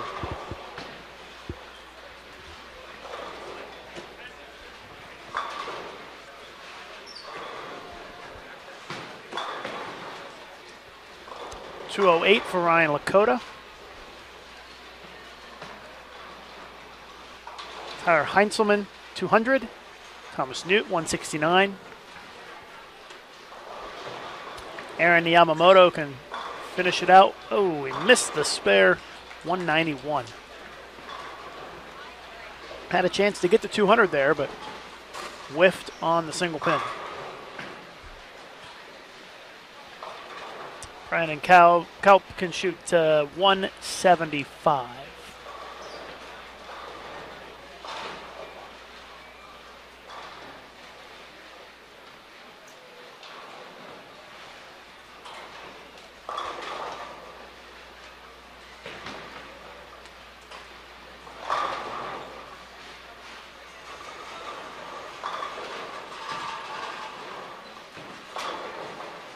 Alex Martin, front 9 on lane 16.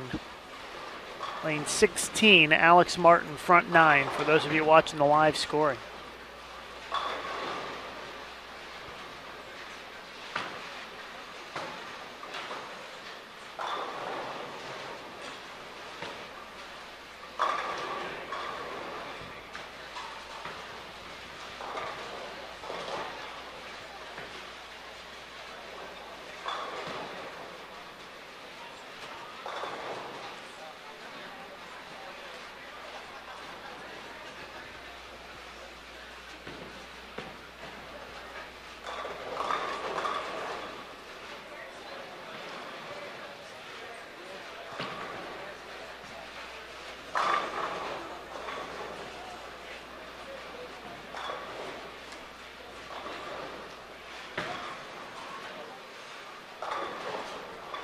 175 for Brandon. Our other pair, 51-52, they're about to get started. It's going to be a few minutes before we get any more bowling on 53 and 54. The pair that's coming here is just starting the 8th frame.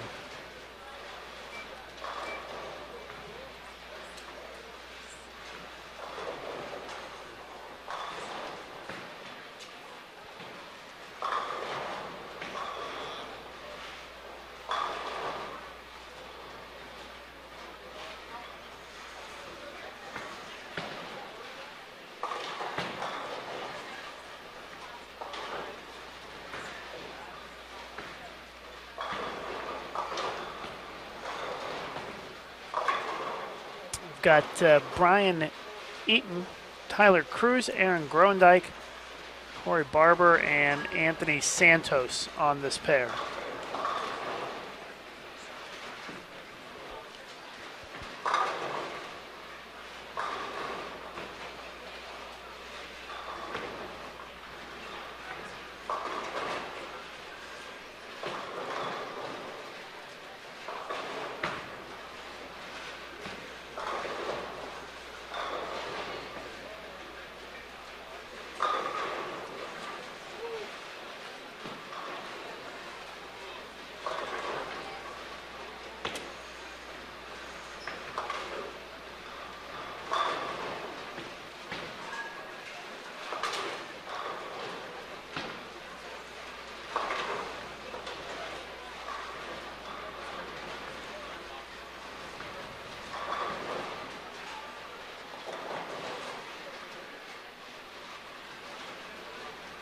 Billy says maybe it's just me, but I'm getting the PDF error trying to get the squad standings. It is just you because they are working. I just refreshed and got them again, and it's working fine. So you may need to clear your cache and hit refresh.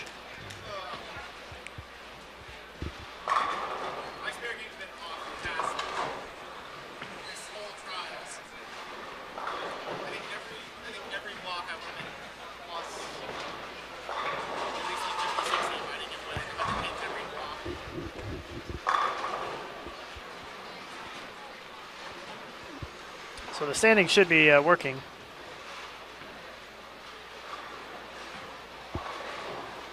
Someone asking if Scott Norton is the one who won the chameleon pattern last week. It is.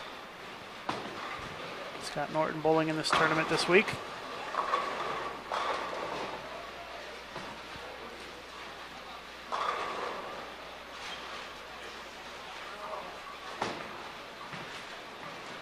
Alex Martin is currently up with the front 9 on lane 16. Lane 16, Alex Martin, front 9, for those of you watching the live scoring.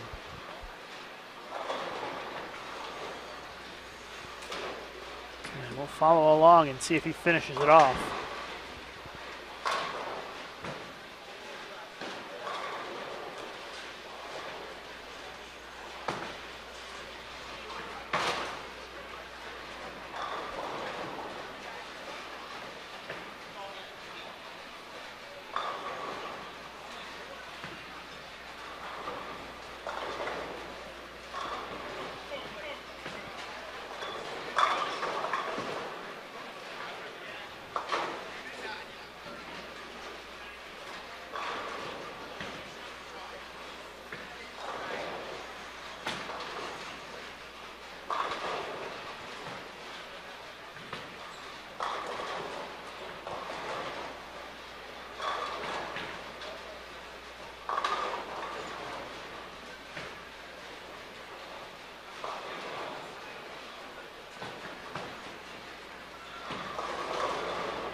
Still waiting on a scoring update on 16 for Alex Martin with the front 9.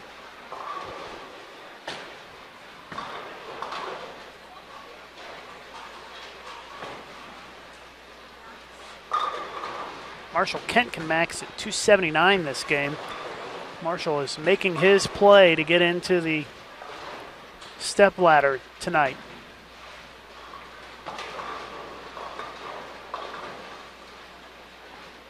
John Zerbinski, 232.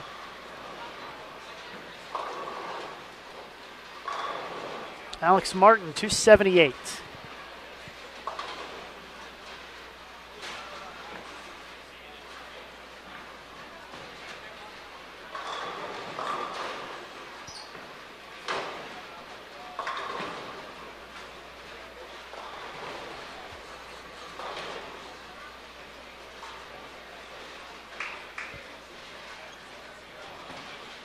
Game 4 currently in progress on 51 and 52. No bowling in on 53 and 54. It's going to be a couple of minutes before they move over. They're still finishing up the 9th frame.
Already in the third frame here on 51 and 52. They're cruising right along.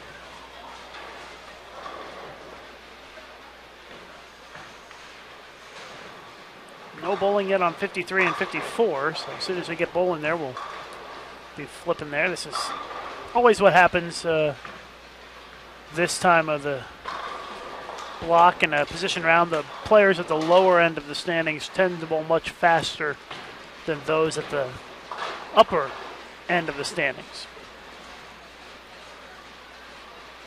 Kyle King only shot 186. That's going to hurt him a little bit. You got Nathan Bohr, Aaron Lawrence, and Marshall Kent all an opportunity to shoot 279 on the same pair. 29 and 30. It's a good pair to be watching if you're on the live scoring right now.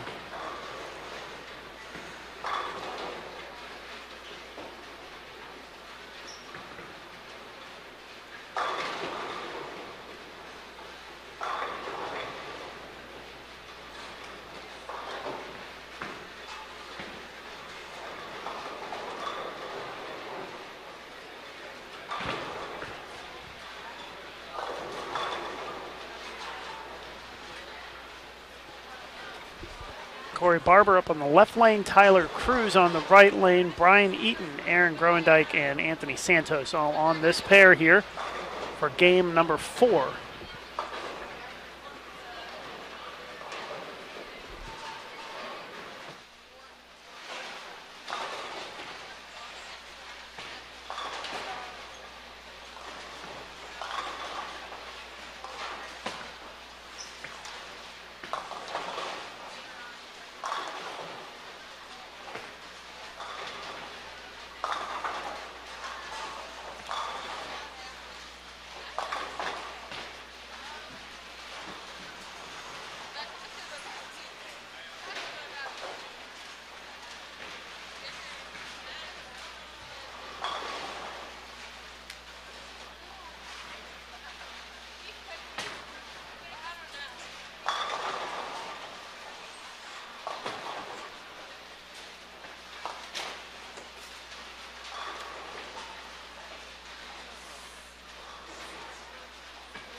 Looks like the live scoring is down, but they're going to work on getting that up as quick as possible here. So just hang on for a moment.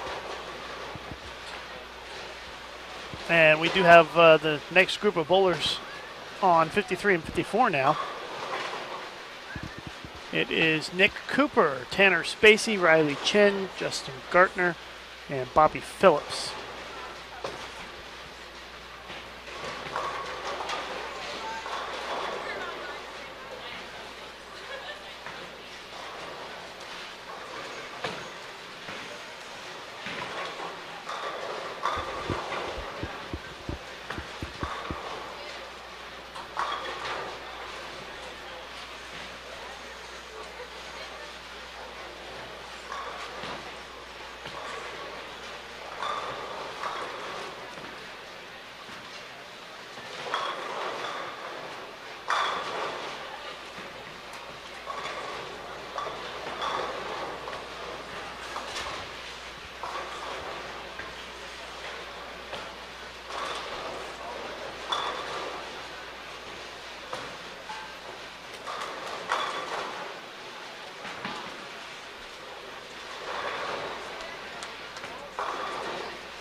If you're just tuning in, we are live at the Team USA Trials here at Sunset Station Strike Zone Bowling Center. Lucas Wiseman here with you, as I have been all week long, or the past 5 days or so here at Sunset.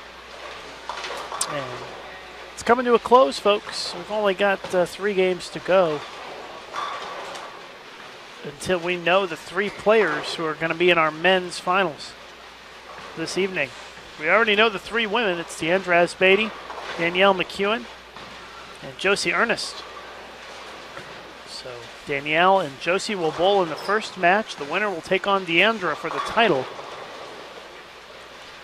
And on the men's side, I expect that John Serbinsky will be in that top 3. That's looking pretty solid right now. John is continuing to bowl well today, as he has all week long.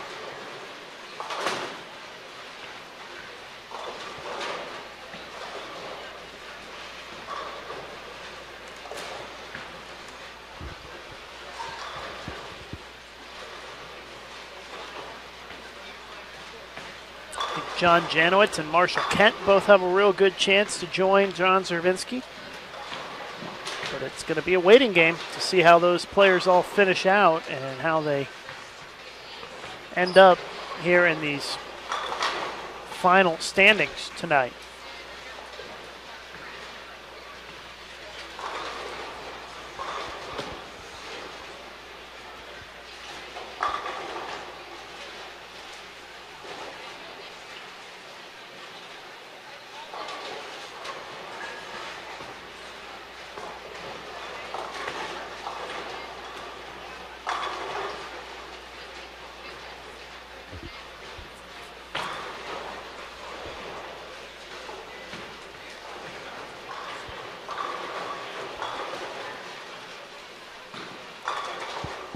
Corey Barber. This pair's on the 6th frame. They're about a half a game ahead of 53 and 54. It's a very fast pair. Got a couple of pairs that are pretty quick.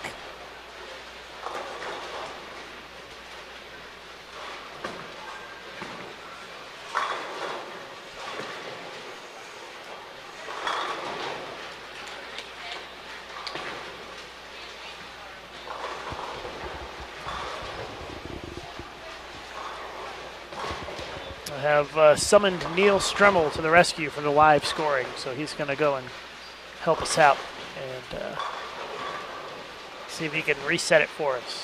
What happens is the internet here in the bowling center only lets you stay signed in for so long before it boots you out and makes you sign back in. So that's the problem. And if somebody's not constantly monitoring that computer that's doing the live scoring, the internet connection will drop off, and that's why it stops coming through.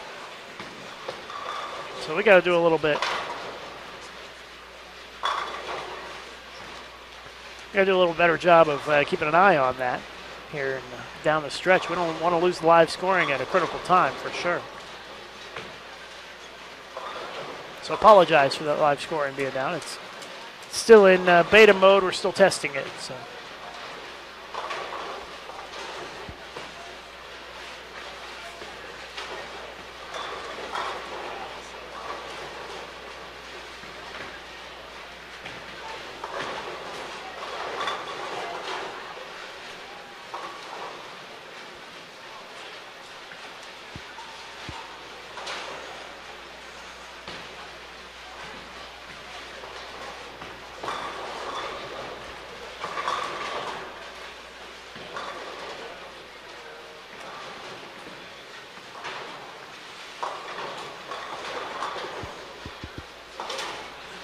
Justin Gartner shooting a split here. It's makeable, and he does make it. It's a baby split with the 5-pin attached to it. Looks like the live scoring is back up now. Or starting to come back up, I should say.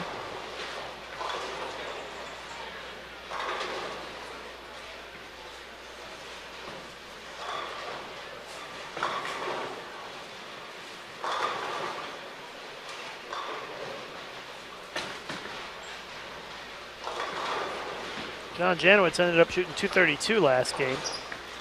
They are now on 35 and 36.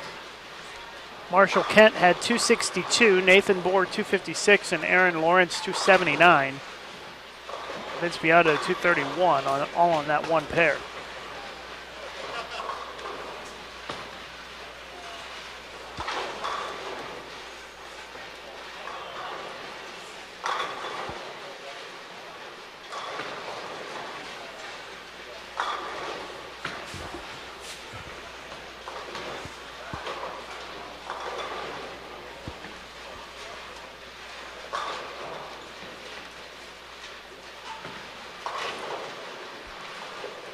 Yes, the live scoring is back up. And just getting the update in.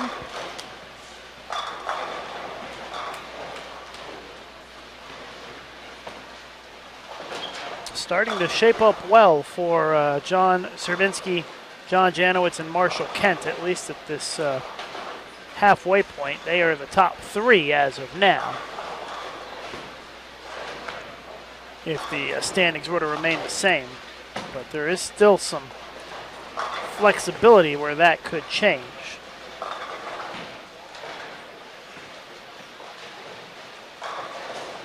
For the day, Marshall Kent in the lead with 777 for the first three. John Serbinski in second at 745. Steven Villanueva is third at 744. Kevin Jones in fourth at 728, and 718 is Matt Farber in fifth.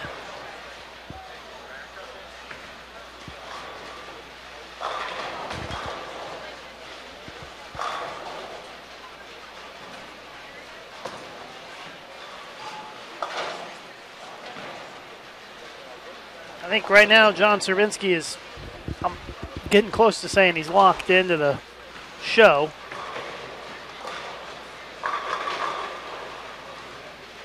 Just have to wait and see how it plays out here.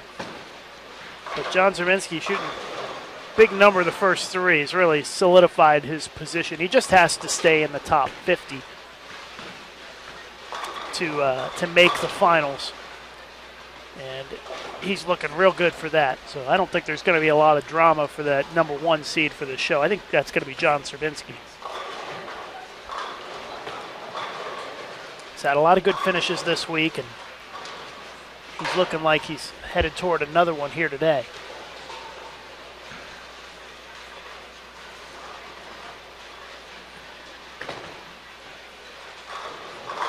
course, those guys are headed this direction eventually.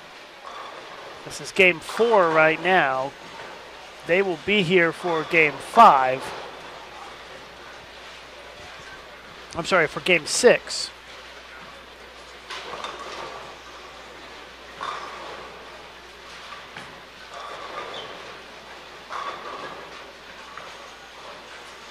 The standings are updated on bowl.com. Just refreshed it and see that they are updated after 3 games.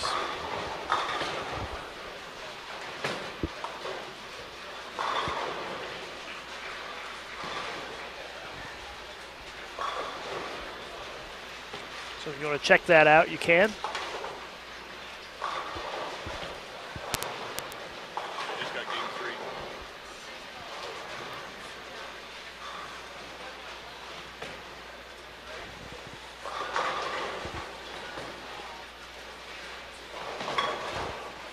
Neil Stremmel is back. Hi, Neil. Good afternoon. It's, as I said last squad, for the women, the picture is starting to get a little clearer now with John Zerbinski bowling real well the first 3 games and has pretty much gotten to the point where he solidified the top 3 finish here today. I'm feeling pretty solid about that. Top 3, if not first, one, for sure. Yeah, he's really bowled well. He's in second place today and just has to stay in the top 50 to make the final round tonight. And then John Jenowitz and Marshall Kent, I think, are 2 that really stand out to me as kind of controlling their own destiny here down the stretch. But there are some other people who still have a chance to make it in as well. Yeah, they are both throwing the ball really well so far today. Marshall Kent's way up and in first, and Janowitz staying out of trouble for the most part up until this current game. Yeah, he had a couple opens. And is in 17th, so if he can just maintain some, I would say, decent scores, but as we talked about this morning, scoring is notably higher with the guys on this long pattern than the girls. Yes, it is. I did notice, especially in the top, because there were no women that shot 700 for the first 3 games, and we got a few that have bowled 700 here. The first 3 got 7 guys at 700 or better for the first 3 games. Including a 777. Yep. Good score in Vegas. Yeah.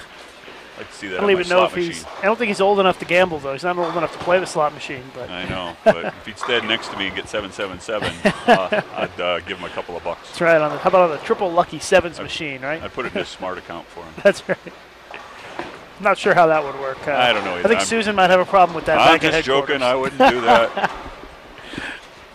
It's all fun and games. By the way, I got yelled at by one of the bowlers who came up after the women's squad and said, "You guys said I was 11." I said, no, it's just Neil joking her out. It's okay. She's like, "Oh, okay."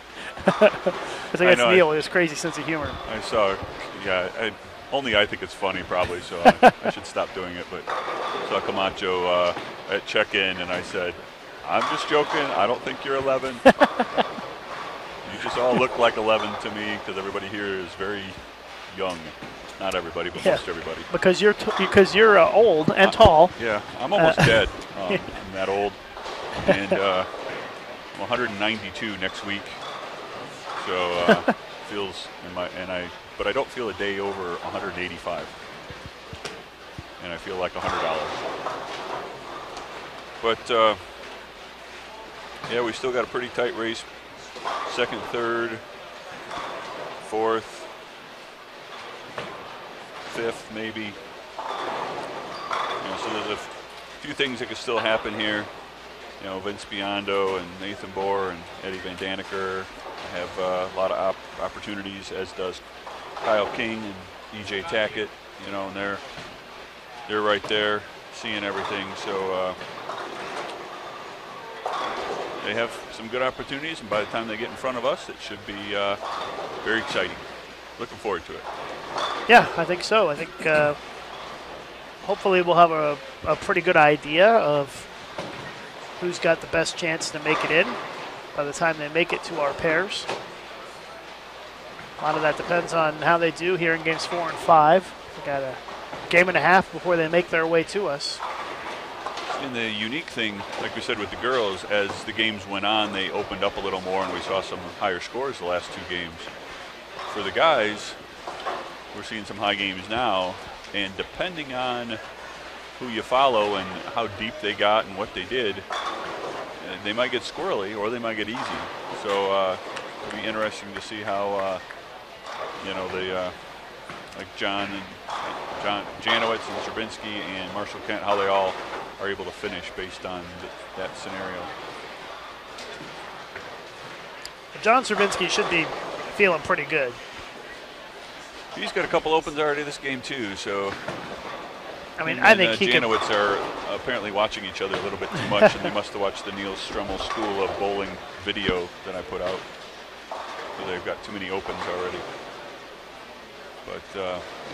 But no, they got a double. They both have a double now, so they're on their way again. I think John's looking at just having to shoot, 600 for the last 3, and he'd be fine. He'd be in great shape. Yeah. And I don't think he'll have any problem doing that.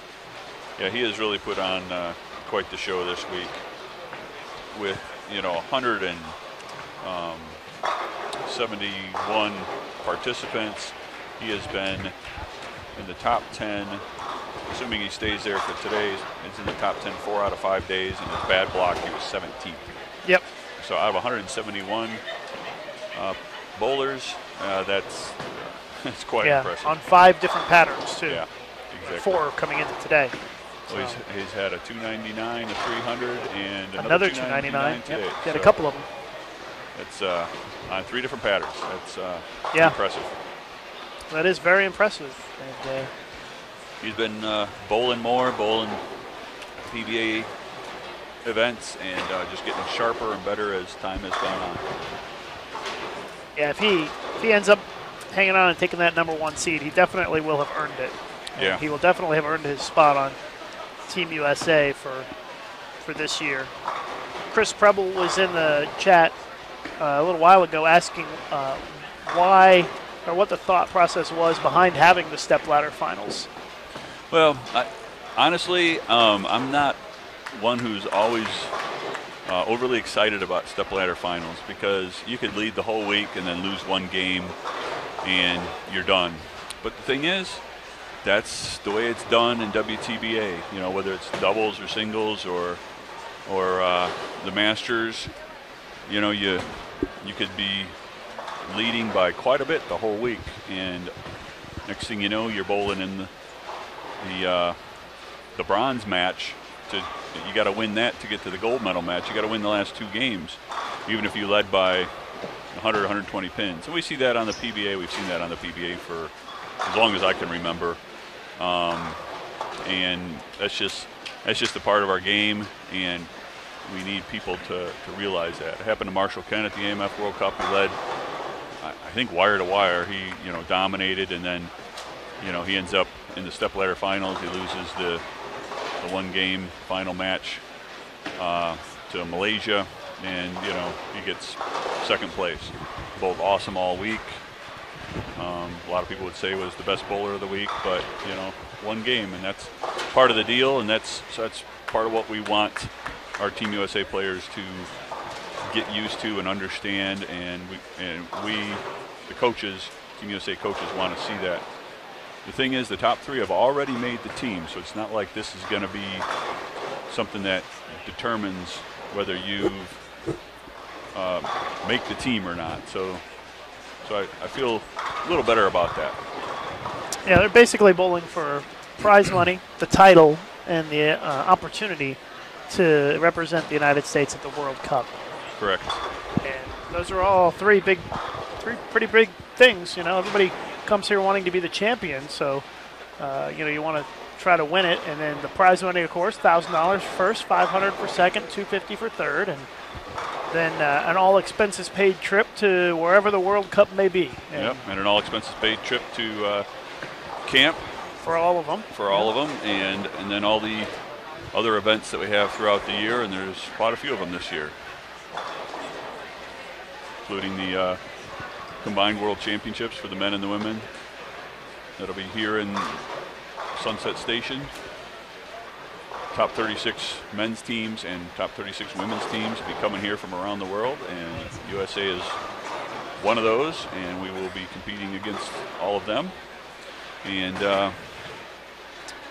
we have Tournament of Americas, we have the World Games in Cali, Colombia, we have PABCON Youth, AMF World Cup, obviously. So it's a couple of camps. It's going to be busy.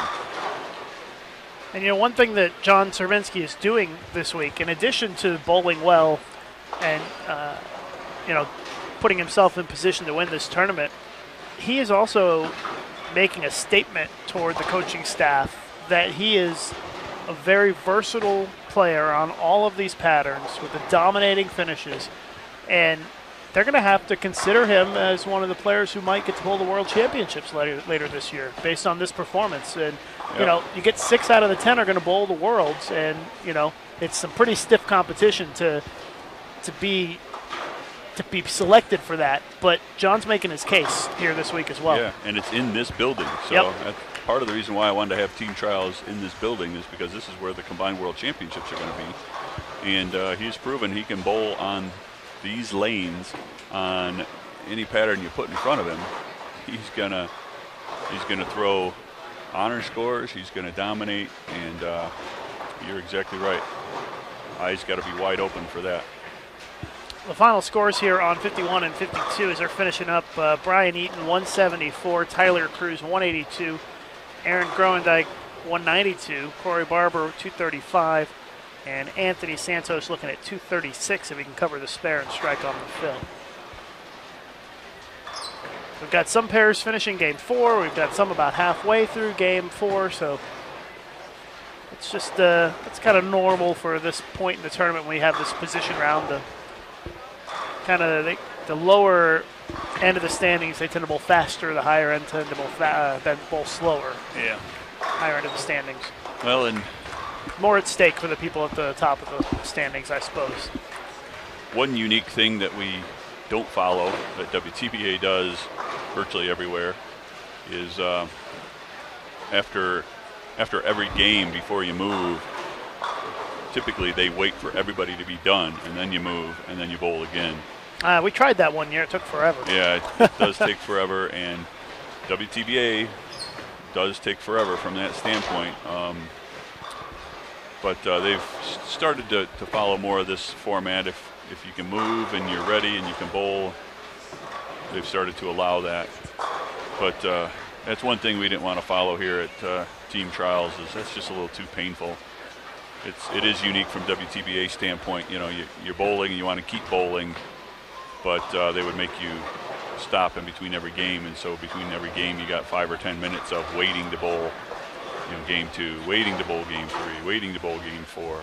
And it just stretches the whole day out by, at least a half an hour, if not more.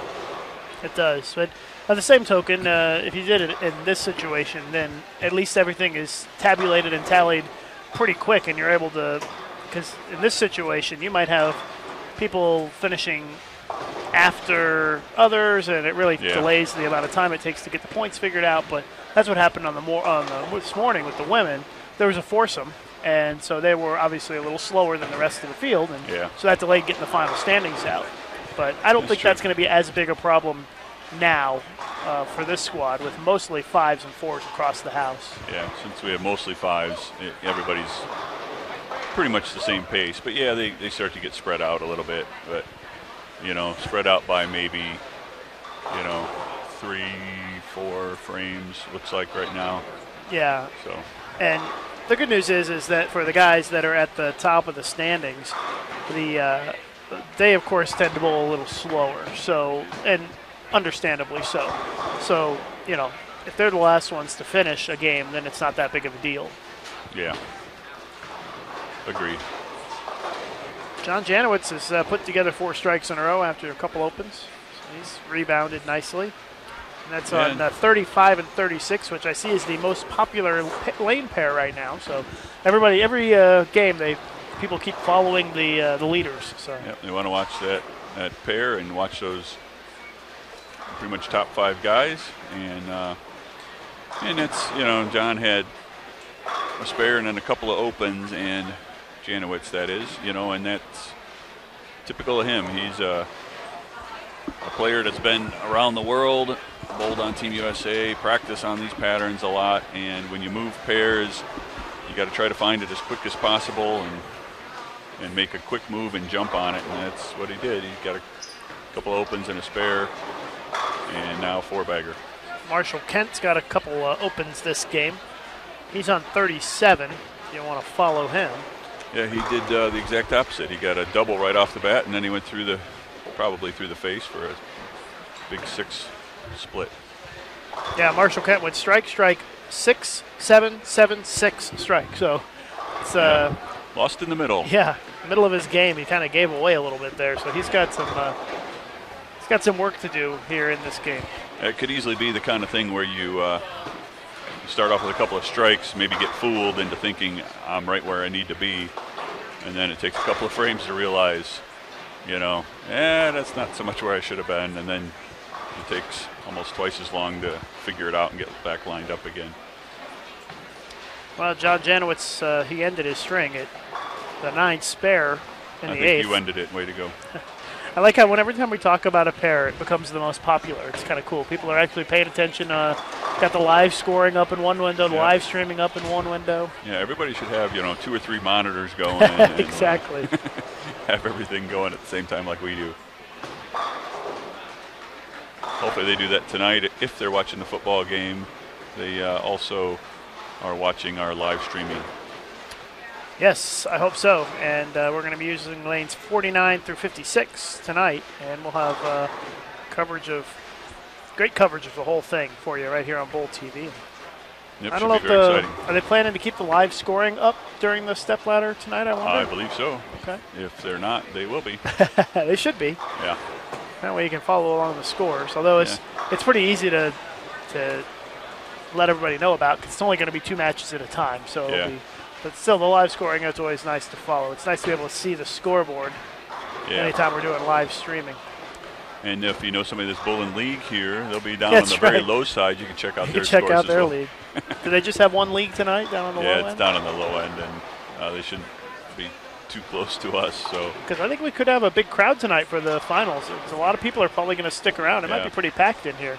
Yeah, if we have 200 bowlers watching, plus parents, plus we've had some locals and bowling aficionados stop in, so we could have 300-400 people in here. That'd be awesome. I don't know if we'll get that many, but yeah, that would be nice. Are we going to let them sit down in the settee area too? Around the have you thought about that at all? Around the edges? Yeah, around the edges and settee area on the high side, anyways. Yeah, got that bleacher set off on the high end. Yeah, we got 2 bleachers they can use, and we just need to be a couple lanes away in the settee area. I have a feeling it's going to be pretty jam-packed around this area for people who want to watch. Yeah. I better get a reserved seat. That's right.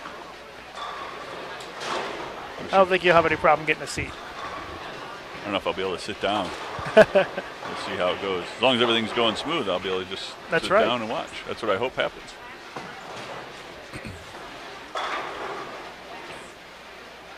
So we got game 5 starting on 51 and 52. Jesse Rodriguez, Greg Thompson Jr. Thompson Jr., yeah. And Brandon Martin, Miguel Lopez, and is that Mickey Eaton? Yep, Mickey Eaton. Anybody on that pair bowling well? Looks like Greg Thompson is at plus 105 today, so that's a pretty good score for the first 4. Very solid, yeah. Averaging a little more than 225. It's a little awkward that we're still in the 8th frame on 53 and 54, yet 51 and 52 has already started the 5th game. But that means 51 and 52 after this game is probably going to be dark for a little while, because that's where our leaders are coming, I believe. And they're still finishing up game 4, so.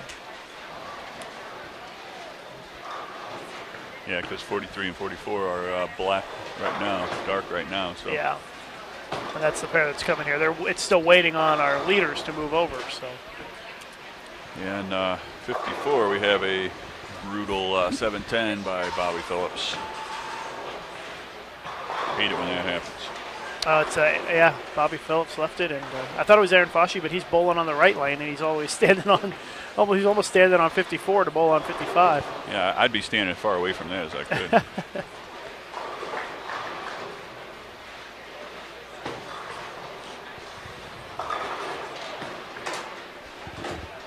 Checking to see how other live streaming or how scores are being updated right now, and obviously we still have a couple of frames before we can even begin to grab those. We've got quite a few pairs that are still finishing game 4, so it's going to be a little while before we get the update in. By the way, Deandra told me, as we see that Bobby left that 710, Deandra said she left the pocket 710 at least 10 times this week so far. Well, that's an average of twice a day. That's a lot to leave a pocket 710, I guess. Yeah, it's a bit too often. Yeah. I think she's a bit more ball roll than most of the girls, higher rev rate, and but she's a little light. She has a little bit more of a chance to do that if she's not going to carry the corners. And one of the ones I saw was light like that, and the one before that was pretty well packed. So I guess not much else I can say since I didn't see too many more other than ouch.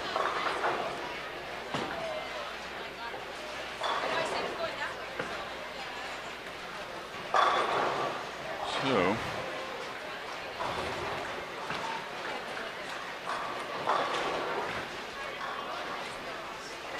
got a few strings started here. Now it's a little bit later in the game. Spacey and Gartner both have a couple in a row. See if they got things figured out and keep those strings going. Zerminski can still shoot 223 this game if he strikes out down on 35 if you're watching the live scoring. He's got a double heading into the 10th. John Janowitz really cooled off. Those couple opens early in the game really kind of helped hurt his scoring potential this game. Yeah, he can only get to 213. Yeah, he got it back to a little plus, but that's well below his average for the day. Let's check in on Marshall. Lose a little bit of ground. Yeah, Marshall's put together 3 strikes in a row after that rough patch, so he can get to 220 this game. Yeah, I think he threw a couple in the, first and second, one on each lane that struck, and maybe thought he was good, and then didn't realize he got fooled on that, and then he had a couple of frames of, am I sure I'm in the right spot, or should I move, or should I stay here? And it makes it tough. Now he's moved, and he's lined up again. Hey, nice pickup there by Riley Chin with the 6-7-10. Slid that over nicely. Saves an open. Now he can shoot 214 if he strikes out in the 10th.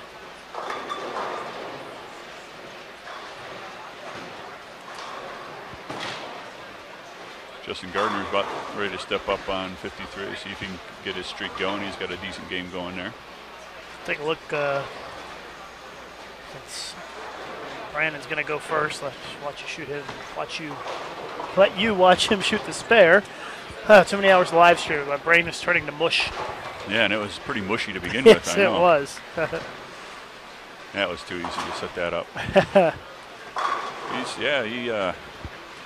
got a nice spot there in the middle of the lane. Justin's got a kind of a older, non-aggressive ball playing in the middle of the lane. There's some hold there, not doing too much with the ball, not trying to get the ball to recover a ton. Just keep it tight and let it sit in the pocket. And he's carrying. Spacey, who also has a 3-bagger and a good game going, is the other way. He's swinging a little bit more. He's got the higher rev rate. He's got the ball speed up, but he's getting the ball back into the pocket and carrying nicely too. I've seen Tanner different Bowl ways to attack it. Yeah, I've seen Tanner Bowl Junior Gold and other tournaments a few times, and I've been impressed with his game. I think he's a very good young player. Yeah, he looks good. Looks like John Zerbinski finished that off with 222. 222. Yeah. Yeah, he's a you hear on the radio commercials for Stone Cold Lock for the bowl game pick, for your betting, and he's a Stone Cold Lock for the finals tonight at this point.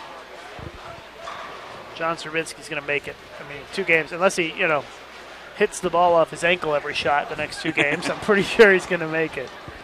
Because he probably needs to average about 170, I think, the last 2 games to get there, if that. I mean, he should be all right. I mean, he's at 167 over for 4 games. That's pretty solid.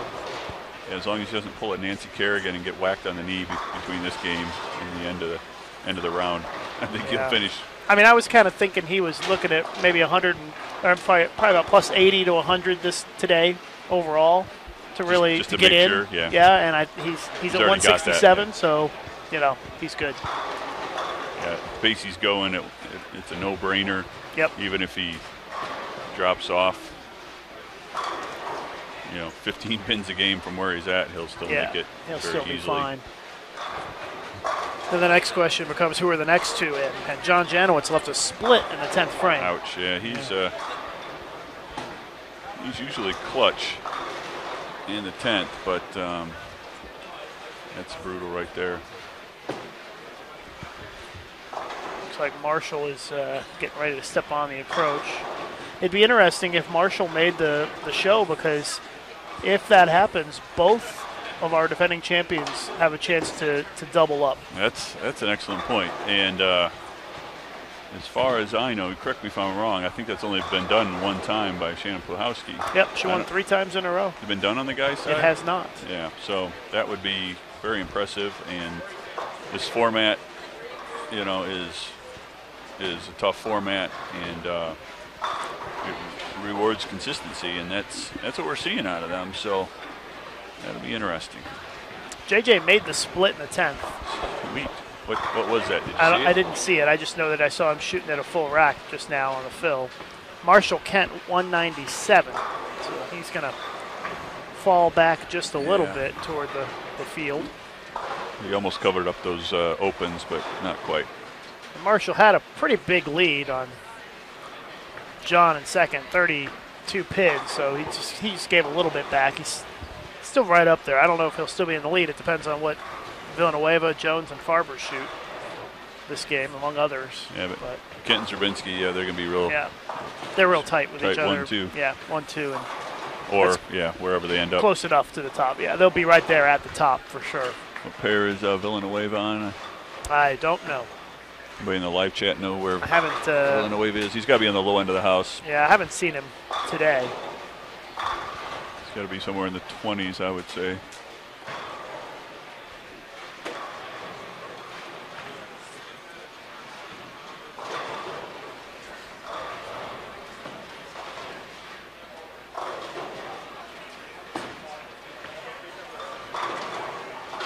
Of course, we're transitioning between games, so it may be hard to find him. He might not actually be bowling at the moment. He might be waiting. Might be waiting. Yeah, we're in the 10th here on 53-4.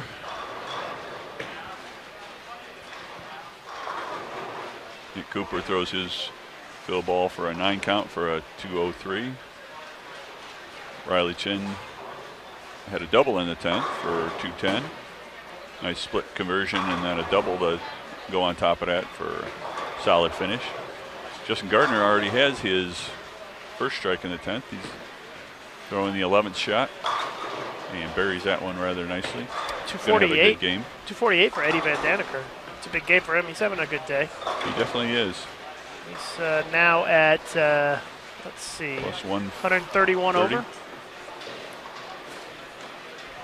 So that's going to help him. He's going to be in the mix to make the show, I think. Especially with John Janowitz shooting 200. And Eddie's going to move up, a couple of spots with that 240 game. And JJ's probably going to drop down a couple of spots. And it's going to tighten things up. Tanner threw another nice shot in the 10th frame, keep his streak alive. So those two have continued to throw very different lines, but continue to strike. Yeah, Tanner can shoot 222, and Justin can get to 256. Riley 210 and Nick 203 on this pair. Follow Justin along has on the live scoring. Tight shot there. Yep. Carries that last one, 256. 255. He left the 9 pin. I didn't see that. Couldn't quite see the 9 Couldn't pin quite hiding see back the there, 9. huh?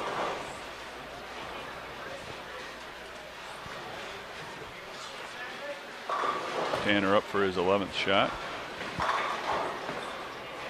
See, this line is completely different from Justin. Yeah. Tanner will have a chance to have 10 strikes this game if he strikes on this one.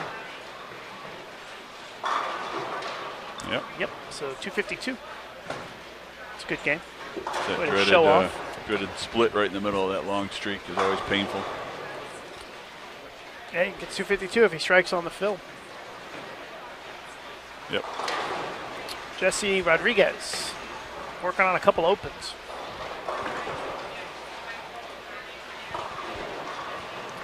Well, I think we're certainly we're going to have some time to think about the top bowlers before they come over here, because they're going to be about half a game behind 51 and 52. So we'll have about a half a game to wait for them. Yeah. They're just getting started with game 5 right now, that leading pair. And the pair to their right with Marshall Kent on it has not moved yet. It's getting ready to move over. We're waiting on somebody to hit the space bar down there. Yeah, so 53 and 4 are going to be vacant for about an hour and a half. No, Yeah. about 30 minutes anyways. Yeah, both these pairs. Well, yeah, I guess 51 and 52 will be vacant for a little bit. I'm sure that the guys that are on 53 and 54 are ready to come in and start, because they've been done for a little while. I think did I say 53 and 4? I meant 51 and 2. The problem came in, we had some 4s that were following each other. So that really sped things up. So that's because we had some 4s out there, and so that sped things up a little bit.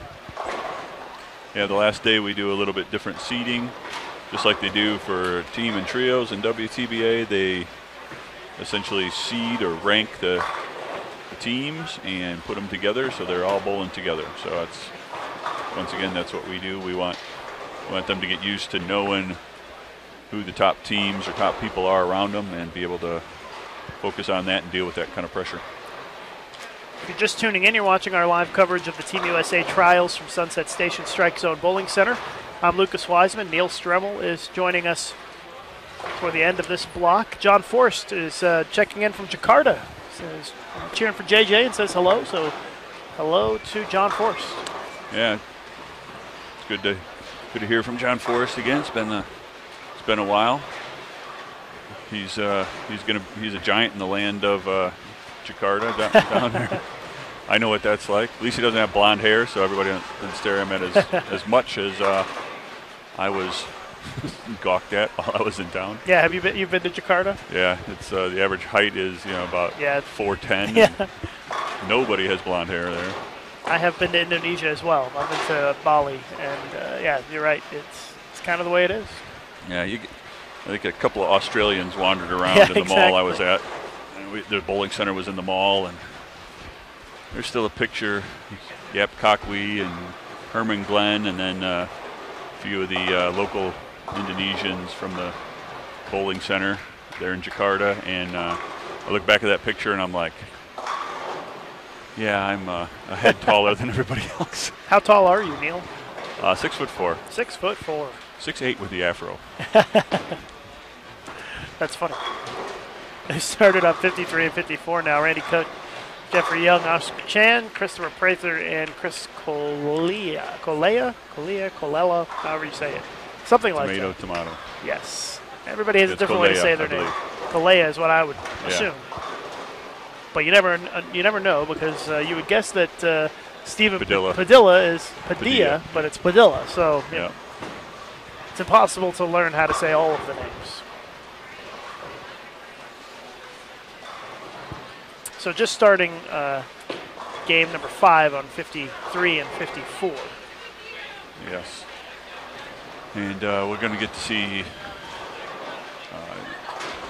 Jeff Young's pants here in a moment, right? I don't see him yet. His pants haven't blinded me yet.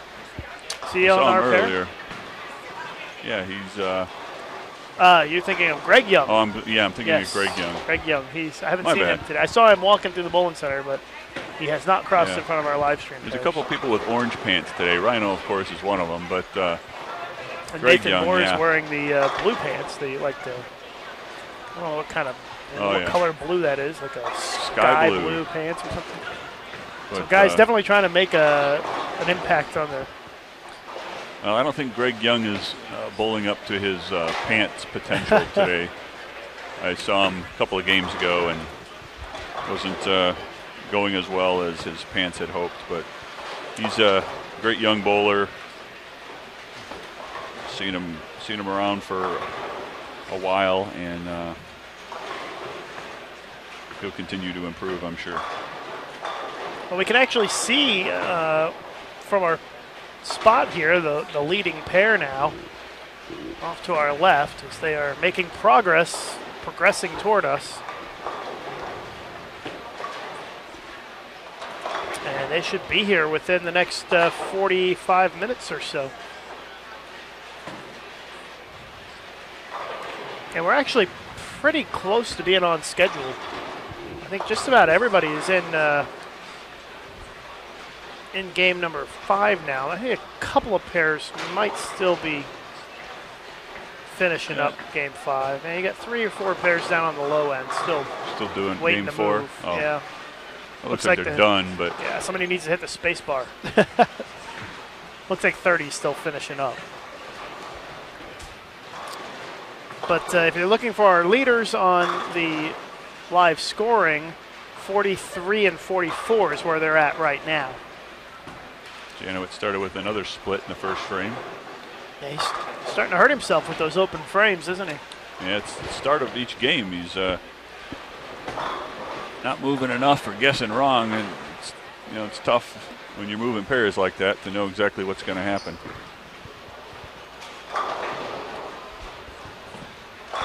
We appreciate everybody sticking with us here. It's been a long 5 days of coverage, but we're almost to the finish line. You can see the light at the end of the tunnel. It's almost here. The stepladder finals. We've been waiting for it, and it's coming up in just about 2 hours from now. Yeah, the viewership has gone up each day, and that's been great. I think we're at this morning I heard we were a 1.2 rating and beat Days of Our Lives, so nice. That was fantastic.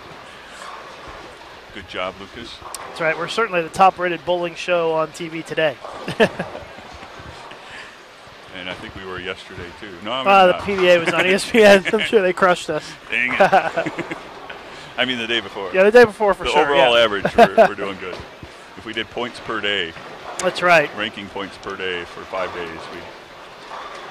And we are cutting. First and a second. We are cutting to the top 3 in the point standings after this squad.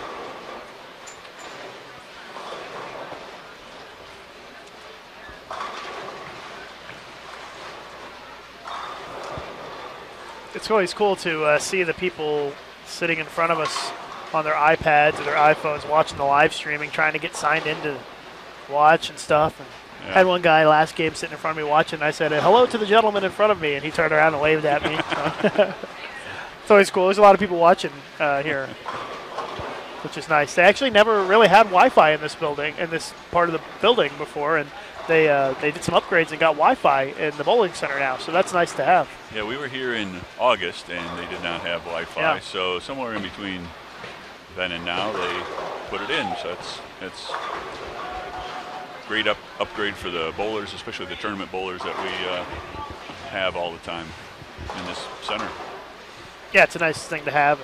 It allows everybody to watch the streaming from their phones or their iPads, I guess. I can't help but notice Jacob Borsch on lane 55 and 56, son of Hall of Famer Lenny Borsch, who's also here watching his son all week long. Lenny bowled with him very little bit, but in Wisconsin when we were up there, what a consistent, fantastic bowler. And a good video poker player as well. I see him playing video poker all the time out there in the casino when I'm walking through.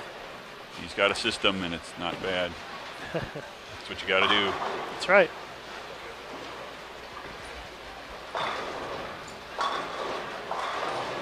I think we had an out of turn bowler there. I think somebody jumped, and now there's a little ripple effect because of that. We have one pair courtesy, and that one pair courtesy has been suspect at best this afternoon, at least at the lower end of the standing. It seems, It seems like it'd been working very well all week. Yep. I'd only seen one or two issues, and even though I wasn't paying attention for it, I could just tell by the demeanor of the bowlers and the way somebody steps back that, we had a double jump on one pair over there, and there's a ripple effect for lanes to the right and the left because of it. It really causes a problem when you have everybody following it, but you have one or two who just mess it up because it gets out of whack real quick if you have that problem. And usually, in a situation like this, people just step over and they say, "Here's the deal," and it fixes itself. And I would have thought by now that we were beyond that, but we're getting late in the week. People are tired, and it gets to a point where.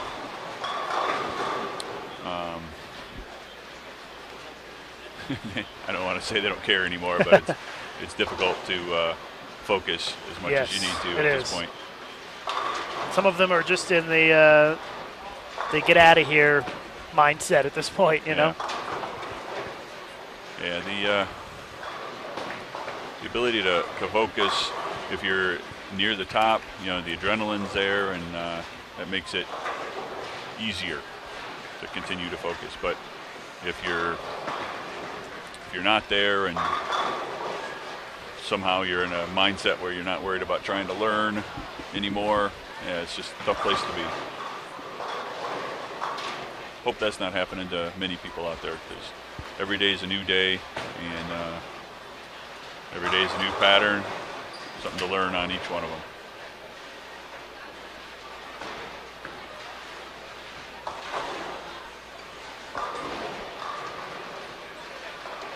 Greg Thompson Jr. is about ready to step out on 52s. Having a good day. He's clean with a couple of doubles so far this game. Yeah, Greg's a good bowler. Bowls a lot of PBA events and has had some success. Yes. Nice to see him out here competing in the team trials. Those are great, too. He does. He gets the 5-pin forward, slaps it off, and a little smile on his face there. He's a tall guy. I bet he give you a run for your money. I bet he's a little taller than you. Pretty close. I'm not quite sure. You guys should start a basketball team. The basketballers. Yeah. Along with Steve Smith, who actually used to play basketball professionally. He actually could shoot the ball as opposed to myself. I don't know about Greg, but I'd try for a rebound and pass it back out. That'd be my plan. I played a little bit in high school and a lot of intramurals, so I'm actually not that bad. I'm out of shape now, but I'm not that bad.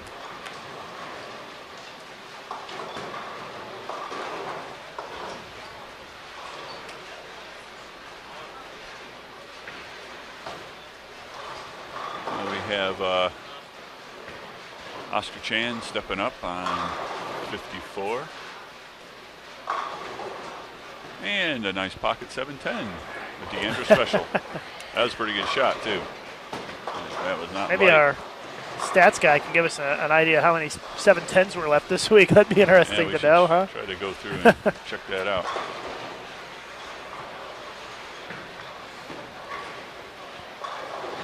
There was even, I don't know who it was. This is kind of funny. Yesterday or the day before, I already lost track. Chris left a brutal 8-pin as well, so not a good couple of shots there on 53 and 4. But a day or two ago, one of the girls left a 5-7-10. I've seen two of them this week. So classic 5-7-10. But the worst part about it is the 6-pin slid over into the gutter, and these GSX machines,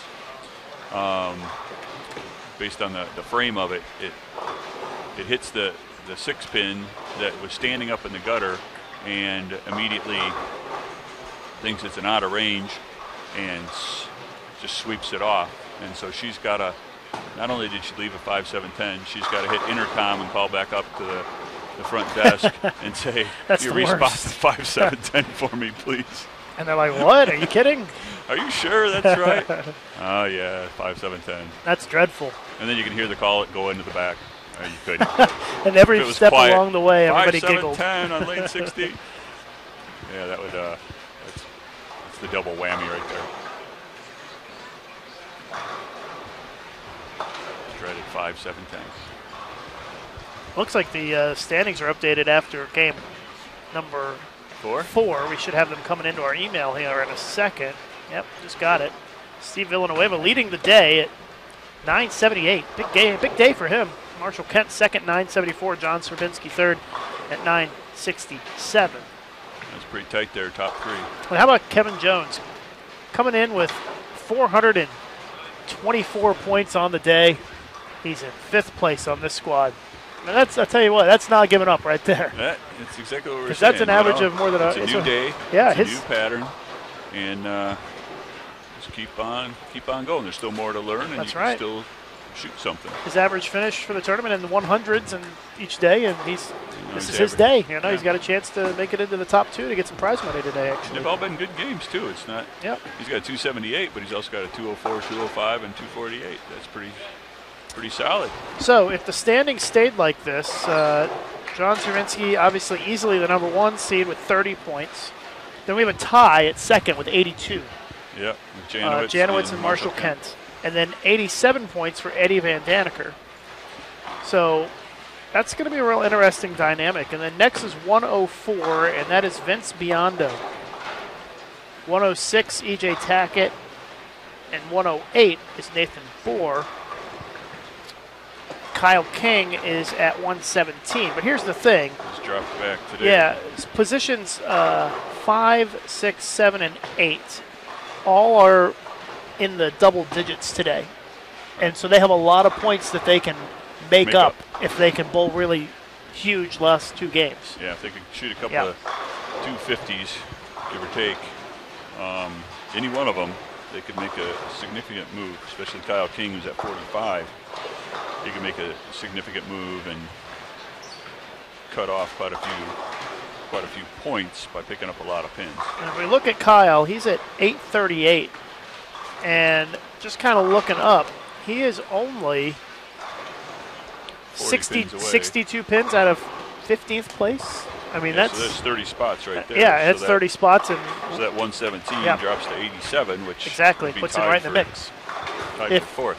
If he can make the big move. Yeah. But he's in a position where he has to start striking. It's just an example, but Eddie Van Daneker and Janowitz and Marshall Kent real close there for 2nd, 3rd, and 4th. And it's Janowitz who's got the biggest number, who can make up the most points. Yeah, Janowitz is in 19th. And let's take a look around that area. 2nd, so he's not going to get much lower. Yes. Janowitz is at 880, and say he's 40 pins out of 10th.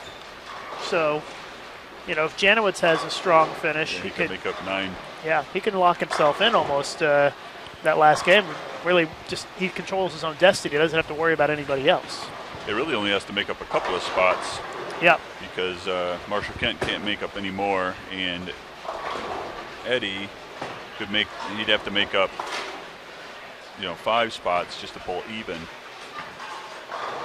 and then he can't get much lower than that. So yeah, so we've got a few people in play. Is in a pretty good spot. He's in good shape. He just needs to start stringing some of these last 2 games. And he's got 3 in a row right now. He went open, spare, 3-bagger. So John Zerinsky had a split for an open. No big deal. He's going to be fine. He's going to be the top seed, it looks like. I think he's bowling blindfolded down there from what I saw. He may be. I saw a backwards bowler. Maybe that was him. I don't know. At this point, it's not too much for him to worry about. Let's see if we can find some of these guys and get a look at them for a second. Meanwhile, that looks like Marshall Kent there and Nathan Bohr. Yep. John Zervinsky is not up right now, but we'll try to get you a look at him once he gets going. They're finishing up this game already on 51 and 52. Yeah. 162 for Jesse Rodriguez. Brandon Martin going to shoot 201. Gregory Thompson Jr. can get to 246. Another solid game there. Yeah, he's having a good day. And that can have an impact on the other guys, too. Because if he shoots 240 and he moves up, a few spots in the standings, and that might knock somebody else down. Yep. It's one more guy that Kyle King can't pass, Yep. that kind of stuff.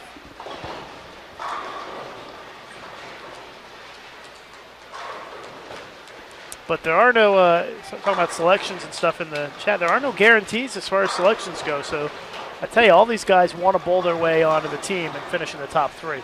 Leave nothing to chance. That's obviously the safe thing to do, but I can tell you the selection committee will look at total pins, they'll look at consistency day to day, they'll look at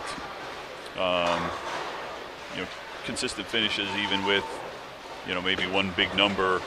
Maybe somebody bowled poorly on a short pattern, but really well on the other patterns. Well, I know Rod Ross, and I know we can coach that and explain and get some understanding as to where to play the short pattern. If you're trying to play the short pattern in a certain part of the lane that just doesn't make sense, well, we can fix that, and he'll take that into consideration.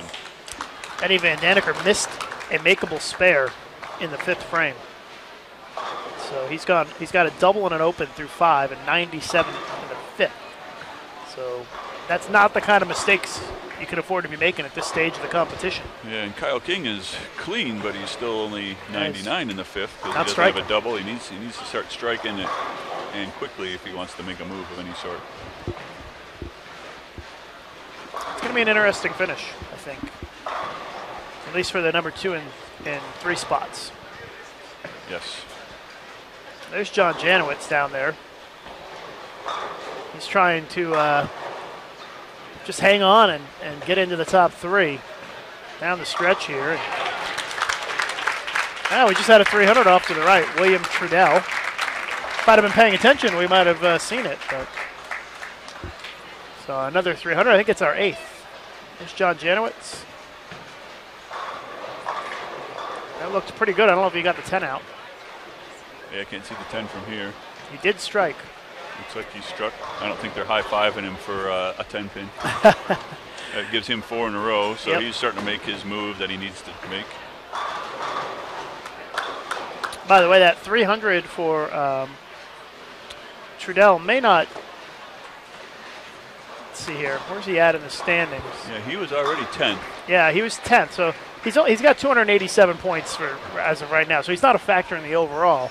But that makes him a factor in terms of keeping other people from from subtracting points from their total. Right, because now that puts him at 223 over, and he's right up there probably in the lead for the day, and will knock a point off from give Marshall Kent another point potentially. Exactly. Give John Stravinsky another point. Give Janowitz another point. Actually, Janowitz already had that point. Yeah, so that's true. It won't hurt Janowitz. Pulls him into the lead just from that standpoint. But it does hurt Marshall Kent a little bit, slightly. It's the same thing with Greg Thompson Jr., who shot 246. If that pushes him, if he can manage to work himself in front of, Marshall Kent or Zerbinski, that gives them an additional point. But he was already ahead of Janowitz, so it doesn't affect Janowitz. Just one more guy Janowitz can't catch. That's true pretty much. That's true too. But there's a lot of factors in play. It just shows you that's an example of how other things can impact what's going on here. Yeah, but when you really get down to it, it's pretty solid. Zerbinski, as we said, it's almost impossible for him to drop out of the lead. Definitely out of the TV show for later today. But it's also really coming down to second, third, and fourth between John Janowitz, Marshall Kent, and Eddie Van Daniker. It'll be very difficult for anybody else to make their way back in there. Kyle King, we discussed, had a shot, but we're not seeing him stringing any strikes as of yet. And we're running out of time. There's John Stravinsky. I see he's talking to Del Ballard Jr. down there. Trying to. I think they're talking about football. It may be at this point. Talking about the national championship game tonight, maybe. Janowitz, Marshall Kent. You can see all the whole group of leaders right there. And Eddie Van Daneker right there. Yep. On the approach. Now we have Mickey Eaton trying to finish out his game. And as I said, Gregory Thompson Jr. was at 246. Miguel Lopez, 239. Two very solid games there. Van Daneker was trying to get a double on that shot, but he left it single pin. Hasn't popped up on the live scoring yet. But after that open where he had a makeable spare, he struck, so he needed a double to cover that back up. But Janowitz just left a 4-9 split. Marshall Kent just split and opened as well. Some interesting stuff going on. Yeah, Marshall at looks like he's going to be at what, 115 or so, assuming he got 2 on the split in the 6th. Vince Biondo looks like he might be making a move. We got to take a look at him. I know he's in 5th. Who? Vince Biondo. Vince Biondo, yeah. He, and John Serbinsky opened again, 110 in the 7th. Good thing he's got a cushion. Yep. Like I said, he's throwing him blindfolded down there, so just trying to see what's going to happen. Yeah, Vince Biondo still, I think he's still got a shot to get in. He's at. He does. He's got 23 points ranking-wise for the day, so he could drop that down. You know, he needs to drop it down about 15 to sneak up in there, and I don't know if that's quite possible in a game and a half here. Well, I think he just left a single pin.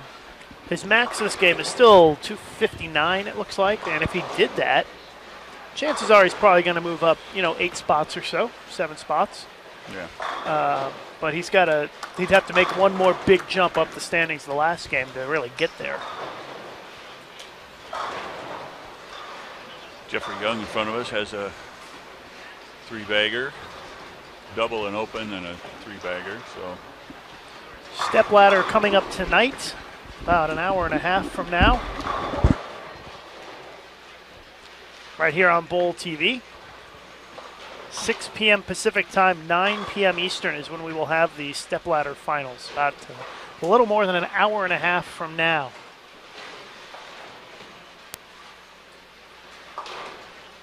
And the leaders are going to be moving over to our featured pairs for Game 6. And we will have a good look at them for the home stretch here.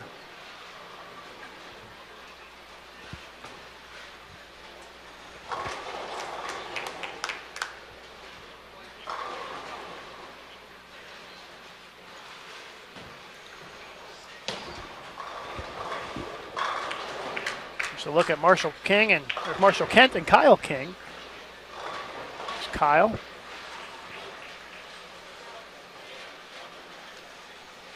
Scott Norton.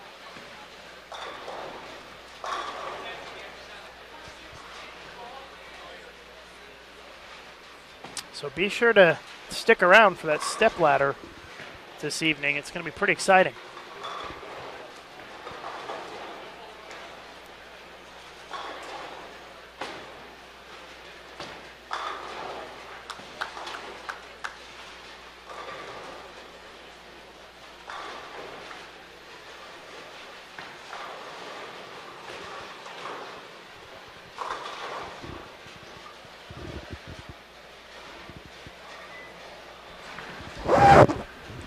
Sorry. Neil's back. Neil was taking care of a little business there. Yes, we're back to normal in the back office. So I see Christopher Prather? Prather. That's my guess. I think the E dropped off the scoreboard for some reason. Yeah, okay. But he's at a 279 paces. Throwing it well right in front of us on 53 and 54. Jackie says in the chat that Greg is 6'7", So Greg Thompson Jr. Yeah, okay, He's he got could you be by a few center. inches. Yeah, he could be center. I'm good with that. Well, you play power forward. Let Steve Smith play point guard. How's that sound? Yeah, I'm better at small forward, actually. Small forward, okay.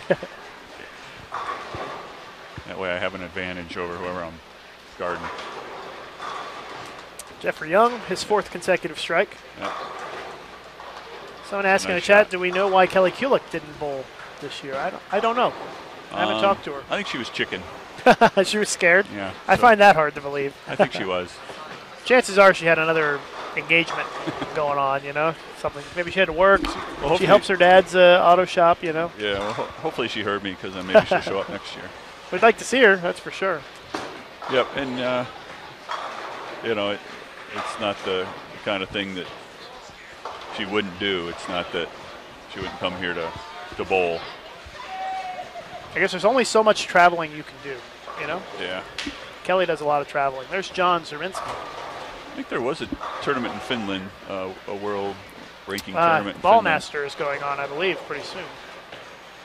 Look at John. We zoomed in on him on the right time. Looked like he got lucky with a strike there or something. It's a double. He's got to be feeling pretty good. I imagine that he's not feeling a lot of pressure at this point. Yeah, that's a good place to be.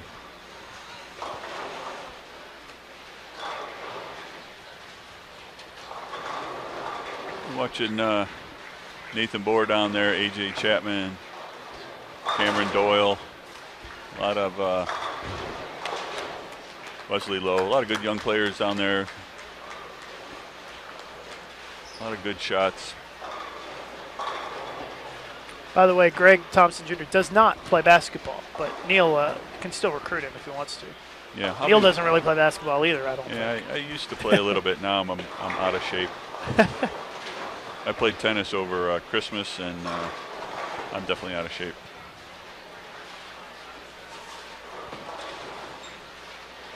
Hadn't played in a while. My son's been playing basketball, but he hasn't hit his growth spurt yet, so he didn't make the team in our 7th grade class. So I know everybody's excited to hear about that. So Christopher is trying to continue his streak. He's playing pretty deep, lofting it out there, and leaves the fast 8. He's very happy about that, I can tell. Still got a good game going. Key is to cover it up and finish strong and take your pins and move on.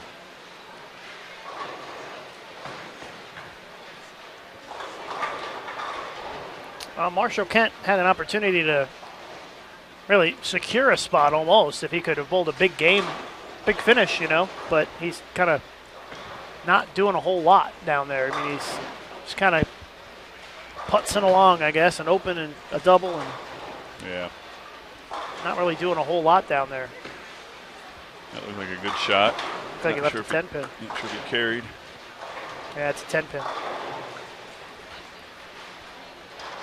Looks like Cameron Doyle's finishing up. Going to end up with a 190 something. A.J. Chapman can strike out for 214. Janowitz rebounded from that 4-9 split to double, so that's good news for JJ. He needs a good finish this game. He's right there in the mix, and if he shot 235 this game, I think that'd go a long way towards helping him get in there. Yeah, securing number 2 really. And while 2 and 3 bowl each other first, and the winner plays the first seed, it isn't a distinct advantage to be second, because you get to pick the lane pattern. So I would rather be picking the pattern that I know I'm good on, and/or my opponent is not good on. And it'll be interesting to see what Zerbinski picks, because he finished in the top 10 in 4 out of the 5 days. So I'm not sure what he thinks his strongest suit is. That'll be interesting. Yeah, and it's always interesting to know whether he won't know who he's going to face if he's the top seed, of course, who he's going to face in the final.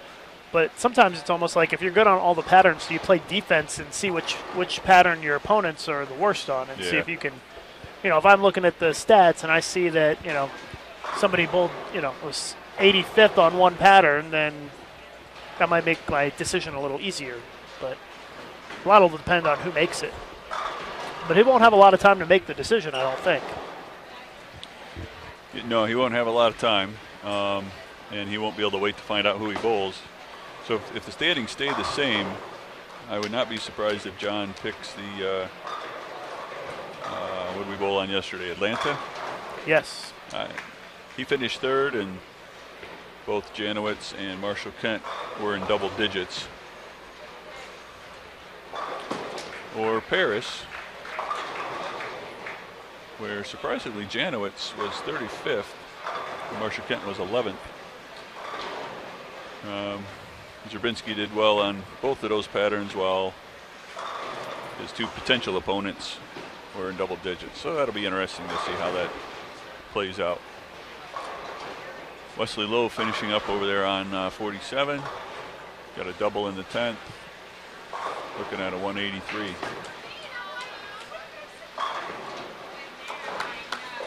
Now Christopher on 54 did exactly as I suggested. Just cover up that spare and finish strong. He's got a double in the 10th. He's looking at 257. Still a very solid game. It's not 279, but at this point, that's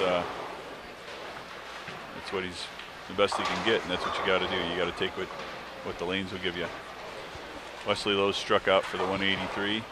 They'll be moving to the right of us here in a few minutes.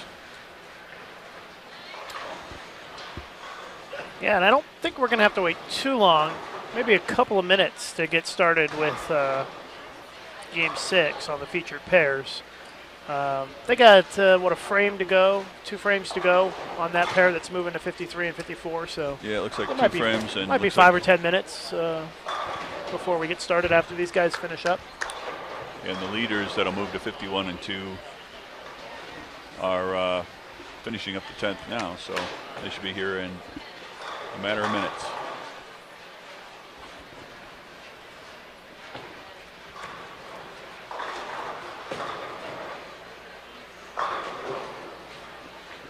Meanwhile, Randy on 53 finishes with a fill ball strike for 177.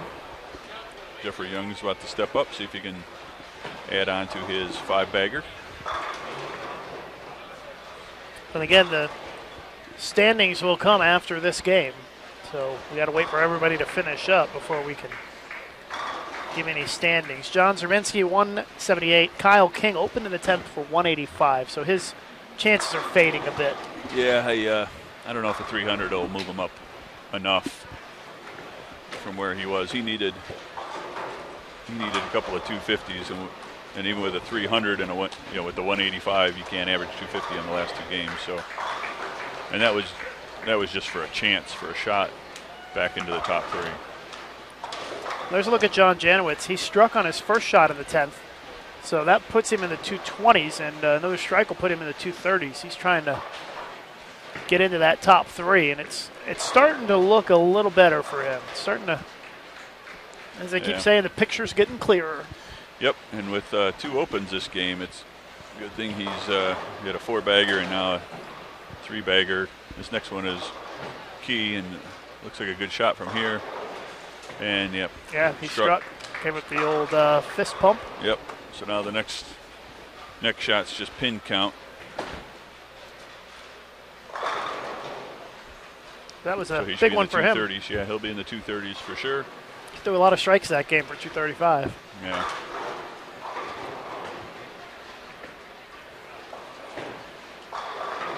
I believe even if Zerbinski shoots another 170 game, that he'll be fine. Yeah, Vince Biondo still going at 259. Vince Biondo still has a chance at 259, which would keep him in the mix, I think. Yep. He's got a long way to go to get there, but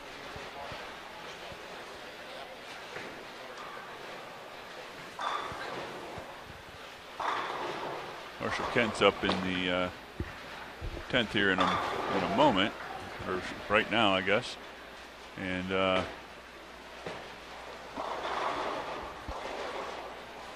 he's trying to prepare.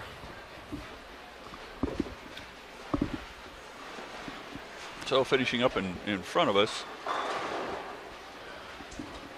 Chris ended with 5 in a row, solid 5 in a row for 214.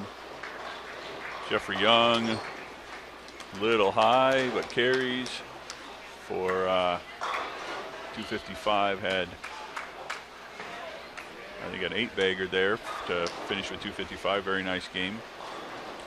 And now Oscar Chan steps up in the 10th with a possible 190.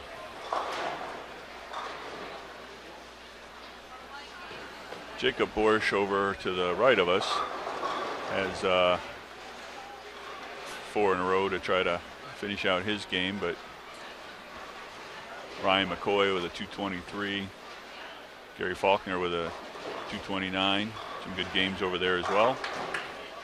Lenny does, or Jacob Borsch does strike, Lenny's son, and he's going to finish out with a 226 if he strikes on his fill ball. Oscar Spares in the 10th, looking for a strike for 180. As we see the leaders starting to move over here to get ready. John Serbinsky just sat down behind 51 and 52. Scores come up. Kyle King is here and getting ready as well. So shortly we'll have John Serbinsky, John Janowitz, Kyle King, E.J. Tackett, and Eddie Van Daniker ready to bowl on one of our feature pairs here. Oscar Chan finishes with the 180, and they'll move on to the right for their final game. You see A.J. Chapman and Cameron Doyle and Wesley Lowe, 3 great young youth bowlers. They'll be right next to us here at 55 and 56 next to the TV pair. And they're getting ready to start their last game. It looks like Marshall's going to shoot 2-0. Just left a 4-pin on his second shot in the 10th. So he's looking at 203, if I'm not mistaken. Yeah. If I recall my comment when I first sat down, the guys will have the higher scores early, and then if they hit some squirrely pairs based on the way the players bowled in front of them, we're going to see the scores actually go down. Whereas with the women, they went up because the women typically attack it similarly, and so they open up a little more logically in the same area. I saw early some of the guys were, well, one guy was in front of the ball returning game 2, so that kind of, he feels that's his best shot, and that happens internationally, so that's fine, but that's makes for some confusion when you're changing pairs. Well, here we go with the last game. These are our top 5 coming into today. Kyle King strikes on the first ball. Yeah, it's John Serbinsky, John Janowitz, Kyle King, E.J. Tackett, and Eddie Van Daniker on this pair. And this is kind of what we've been waiting for this afternoon, is for these guys to move in and join us on this pair. And John steps up with his first shot in the last game for a 10-pin.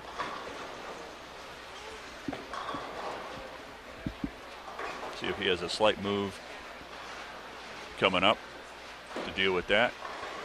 E.J. Tackett ready to go on 51. And he strikes as a nice shot. They have nobody to the right or left of them at the moment, so they'll be able to bowl at a pretty fast pace here for a few minutes. Yeah, it's a good point. They'll be able to put it in, put the foot on the accelerator if they choose to. High gear, yep. Depends on whether some of them, Janowitz might try to slow it down a little bit just so he can see the scores around him. Yeah, so he can see what's going on, but because he's kind of a numbers guy, I think. Usually he is, yes. I don't know in this situation if he's really crunching numbers. He probably has a pretty good idea that if he finishes it out strong, he's going to be okay, I would imagine. Yeah. Well, one thing's about, admittedly this format is a little confusing, a little tough to calculate as you're moving on, but some of the players like that because it's hard to deal with this. They don't want to deal with the pressure. They just want to get as many pins as they can. Wow, Janowicz just kind of jamming it in there for the strike. Yep, it's a high flush, fall back shot. This is a deep pattern, and I'm not surprised to see that. So 4 of the 5 strike in the first frame, and the leader does not. Yeah. By the way, Vince Biondo shot 237. Marshall Kent 203. Yeah, I think that puts Janowicz solidly into second place. There's going to have to be a significant game by Marshall Kent and a mediocre game by Janowicz for him to pass him.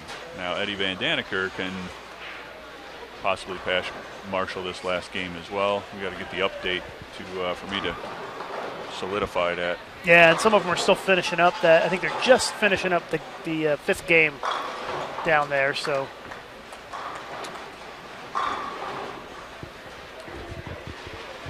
Yeah, I would say Marshall has moved back to the pack after that last game, and even if Eddie doesn't move up but 1 or 2 spots, he may very well have passed Marshall, and Janowicz probably has stayed solidly in second. EJ with a double. So Kyle and EJ both have started with doubles. And the pairs on either side of them have not even started. They've just started this next game. Let's see what Janowicz does here. Janowicz can make the math pretty easy on us if he bowls a big game. Leaves the 2-pin. Yeah, it's hard to keep the ball sitting right there down the middle. You want to swing it. You want the ball to come back. Fall back is a really hard shot to be comfortable with, especially as you move to a new pair, because you just think and feel it's going to go high. Steve Smith has the front 8 on lane 57 right now. Keep an eye on that. Though I don't think he's a real impact player today, but you never know. A big game like that could bump somebody up and knock somebody down a point or get more points, you know? Yep. He's looks like 13 over on the day. Yeah, he's bowled well on a couple of the patterns and struggled on the other 2, so kind of 2 and 2 for him. He bowled awesome on the short pattern, actually, and that was his downfall about 4 or 5 years ago. That was great to see. Marshall Kent started with a strike. They just got started on that pair. Just also to the right of us, we got Wesley Lowe and Cameron Doyle both starting with a double. They're throwing the ball well. Nathan Bohr, he's bowled well today, plus 138. Here's Greg Young in his infamous pants. Yeah, he's hanging around. He's not bowling down here, though. He was rooting on Wesley and AJ and Cameron. They all bowled together quite a bit. We're about an hour and 15 minutes away from the start of the semifinals. It's supposed to start at 6 p.m. Pacific time, 9 p.m. Eastern. Be sure to join us right here on Bowl TV. We'll have the semis, the final, and the announcement of all of the selections here on Bowl TV this evening. Yes, this game should take about 45 minutes and then a half an hour to get the lanes oiled, and that should put us right on time. So yep, it's looking pretty good. Looking all right, almost like we knew what we were doing. I still see some pairs finishing game 5, so that's going to delay the standings a little bit, but they're not too far behind. It looks like they're in the 10th frame, closing it out. So yeah, everything I can tell is they're in the 10th, and down here on about 63 and 4 is that. They're in the 6th game. Yeah, okay. They're halfway through the game 6. Looks like they're in the 6th or 7th frame actually, so they're almost 8 Kyle frames King ahead. is trying to keep his hopes alive, but he's got some work to do and needs some help. Yeah, that 185 last game really dug him into a hole. He's had a great tournament, and he's bowling well today, so nothing to be ashamed about. But when you're trying to hang with all the leaders, it's always a tough task. Steve Smith ended up getting 9 spare in the 9th. Another jinx.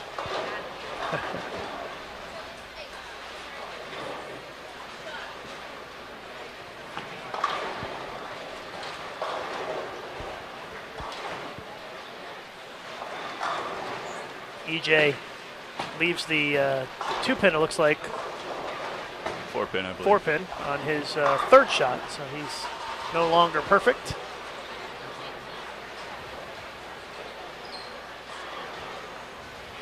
John Janowitz up.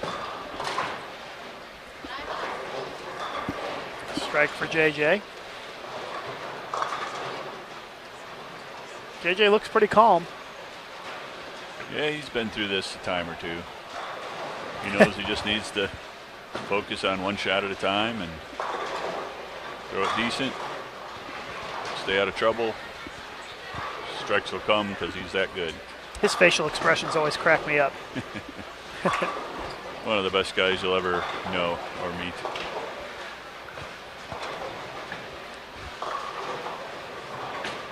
And if you ever want it, he'll give you a cupcake or a cookie. That's right. On every trip.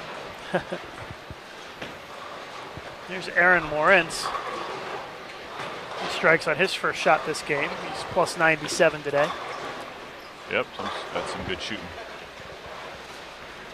Nathan Bora already has his first 2. He's plus 138. Having a good day. Kyle King gets another one. Yep. 4-bagger. Let's make the move now. See how that goes. Still got to try to impress the selection committee too. You never know what they're looking at. Yep. Here's Marshall.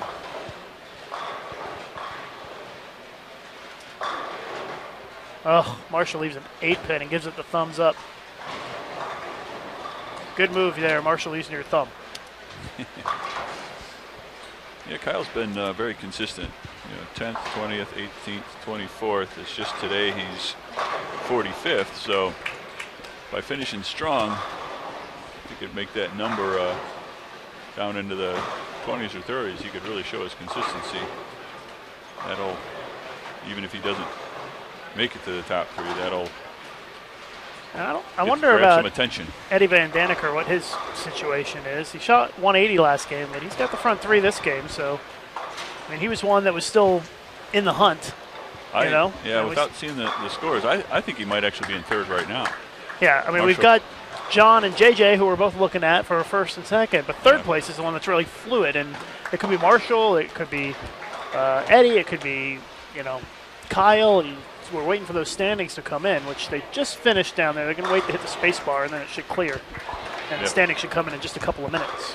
And we get those polled and sorted and posted and then emailed. So it'll take a few minutes. Serbinsky. Yeah, he leaves the single pin. He's not giving anything away. He's going to make leavable spares and try to carry a double or 2, but I don't see him getting real aggressive here. He doesn't really need to at this point. He took his blindfold off, though, so I think he's taking it seriously. Cameron Doyle has got the front 4 this game. I'm not sure what the situation is for him at this stage. Well, now that he's grown several inches this year, they don't ask him for his autograph because they think he's Justin Bieber. So now they'll have to realize that he's an up-and-coming, top-notch bowler. I wonder if Cameron is in the hunt for one of those Junior Team USA spots, be my guess. Yes, definitely is. Because the top 2 Junior Team youth members make Junior Team USA automatically. Correct. So Eddie Van Daneker going for the front 4, and he's got it. Yep, he's stepping it up. Looks good. Yeah, the youth. There's 4 youth spots on the junior team that are out there and available. Marshall Kent's already on the youth team for the year, as is Matthew Farber. But EJ Tackett is, I think, solidly in command for that first junior spot that we will automatically give to the top 2 youth. Wesley Lowe is pretty close to that as well. He's bowling great today. He's plus 119, and he's like 14 years old, so he's doing rather well. And then the next two, Cameron and Dominic, Cameron Doyle and Dominic, are I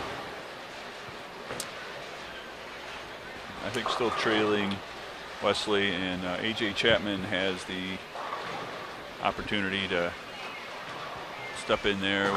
He's plus today, but I don't think he's plus enough. Casey Shepard's had a good week as well, so it'll be another tough decision for some of the selections of junior team. One of the things that comes into play for the junior team, if I can spend a minute here, even though we have all the top bowlers in front of us. And just real quick, JJ opened, by the way, Janowitz with an open in the 4th frame while you were talking. As we get to the point where we're trying to make selections for the junior team, this particular year coming up, we're going to bowl PABCON, and the PABCON rule is that the youth players that go to bowl PABCON, which is the American Zone Championships, they have to be 19 or younger as of January 1st of this year. Another strike for Kyle. So the Worlds utilizes 21, and the American Zone uses 19. So depending on who we have automatically selected to the team, that will affect who gets selected, and we might have to go down a little further just to make sure that we can field a full team of youth at 19 and under at the PABCON Championship. So it's one of the unique. This is one of the unique years. Every other year that happens with our youth. Janowitz leaves a 10-pin. Here's Aaron Lawrence in the 3rd. It's a bit high. 3-6-10.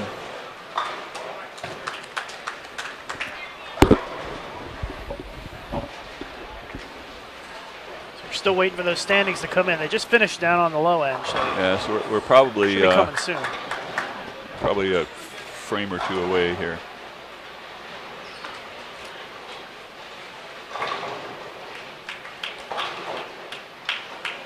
See if I can find out how far we are.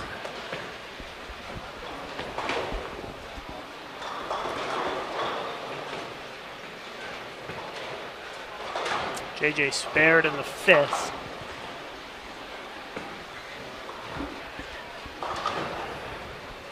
Open frame for Aaron. Yeah, that's the dreaded 3-6-10 chop.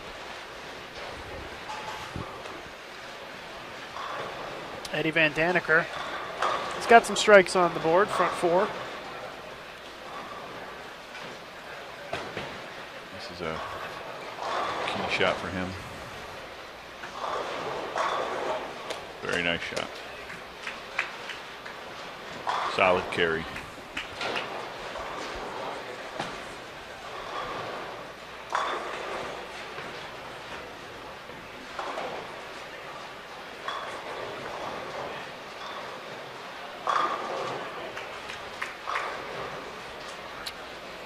Kyle King. Really, at this point, almost every shot's a must for him. He's got to get a big game here, and he's got the front 5. Now the front 6. Yeah, he needs a big game, about as big as they can get, and he needs some help. I think he's really pushing the limits here. Marshall Kent, strike for a double. So with Eddie continuing to strike, I think makes it tougher and tougher for Marshall to make that move. Serbinsky with a strike for a double. Yeah, the Kyle and Eddie both stringing strikes is putting a lot of pressure on Marshall too. Yeah, he's a couple frames behind him. You can see exactly what they're doing, and it's like, well, he already knows he needs to throw the next 3 in a row. That's when you try to just think about one shot at a time. That's kind of tough to do. can tell they're trying to get the scores posted. Our monitors are. It just got updated on the website, which means the email is going to be coming in just a moment. Yep, and William Trudell did move into first place. We've got Serbinski at 36, Janowitz at 81, Marshall Kent at 82. And then Eddie Van Daneker at 95. Okay, well. And Kyle King must be in the triple digits. He was actually Nathan. He is at 132. He dropped a lot that last game. He dropped the 60th. So Kyle is kind of out of it at this point, I would say. Yeah, that was a tough game. We'll get the email in a second here with a little bit easier to decipher results for us. Yeah, with the points for us. Yeah, Vince Biondo sitting at 100. So he's pretty close to Eddie.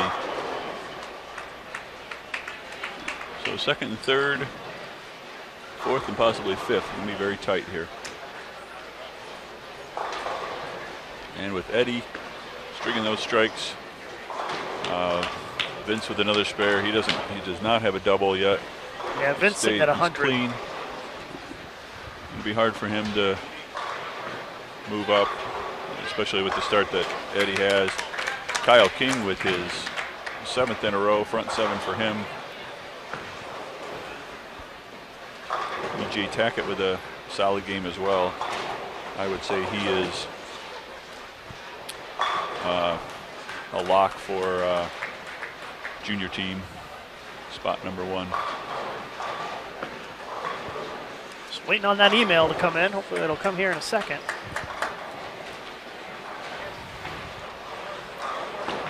Give us a little bit better picture, but I think that Serbinski's got the number 1 spot locked up. I think we can go ahead and say that. Yeah. And Marshall Kent and John Janowitz are both battling for the 2-3 spot at this stage. And Eddie Van Daneker has an outside shot to get there. Yeah, Nathan Bohr, who was 106 and also had the front 4, just left the 10 pin. So Eddie's sitting at 15th place right now. And let's just say he shoots 300 here. That would put him, that could put him as high as 1st or 2nd on the squad. And so he could move up as much as 15 spots, and that would be enough to pass one or both of Janowitz and Kent. Yep. Yeah, and he may not even need 300. 290, maybe 298, or 278, 279 may be enough to make a huge jump as well. But the more he gets, the more likely it is that he can do it. All right, he is how many pins behind Marshall Kent, who is at a 280 pace right now. So he's 60 pins behind. So here's Eddie.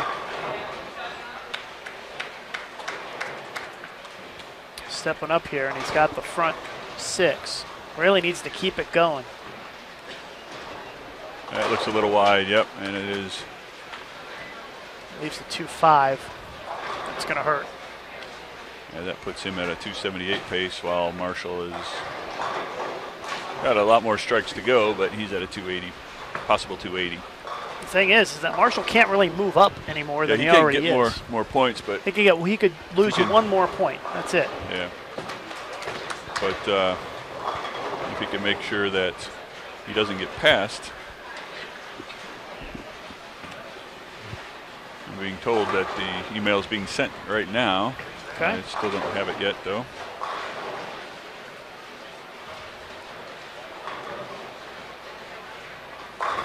Here's Vince Biondo. He's kind of trailed off a little here. He's bowled well today, but it looks like he's going to come up short.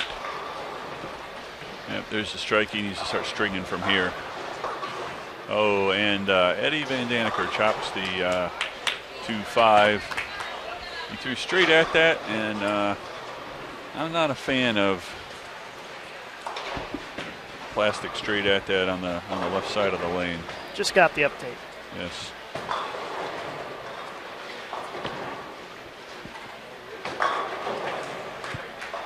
Although the men ranking PDF is no good. So they're going to have to.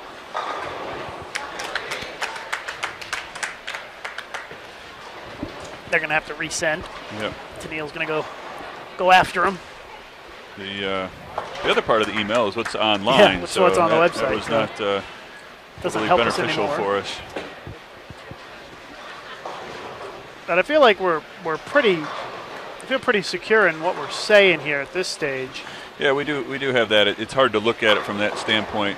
The other PDF that we get in an email, which everybody could have subscribed to. All right, they're saying that Trudell went 182 the last game, the leader, so he's going to drop down, and that will help some of these guys near the top. Yeah, he had about 50 pins on second place. Yep. So that specifically may help Marshall Kent because yeah, that Marshall can only get it's one more point that Marshall can remove from his total. And Eric was right there. Garaniak. Sounds good to me. And he was right there with 1174. So he's about 50 pins back, as well as is Kenneth Benoit, Rick Benoit's son, in fourth place today. Another solid youth. And we've seen Rick Benoit here all week. I don't know if you've talked to him or not. John Janowitz working on a double. It's a good one for him. He can carry Got it. another Oh, one. that was a nice ball. Very nice. That was a good one. And I'm sure JJ's looking around, seeing some of these guys string some strikes, saying, "Wait a minute, I better get it going here." Yeah. JJ really has nowhere to go but up here if he bowls a big game. He's in 18th place. And, you know. He's averaging 220, but only like 30 pins back of 12th. So if he just picks up a couple of places today, then he'll be all right. You know, the type of patterns we bowled on this week, they're all difficult. If we'd have put these out 5 years ago as part of our test, as part of our team trials, you know, the scores would be nowhere near what they are today. And it's a tribute to the youth and the bowlers that are practicing on them and bowling on them and getting used to these tough patterns. Kyle with the front nine now. Yes, he's trying to hang in there, but I think that he's going to have a hard time making. I mean, to get there, he's just got too many points and he's too far down. I mean, yep, he needed 2 games of that, really. Yeah, he's at 60th place right now. Let's just go hypothetical here. Say Kyle King shoots 300. He could move up. He could move up as high as 15th. And he's in what place? 60th. 60th. So he could take 45 points off his total, and he's at 132 right now. So he could get close. Yeah, that would be close to third. And a lot will depend on what Marshall and JJ do.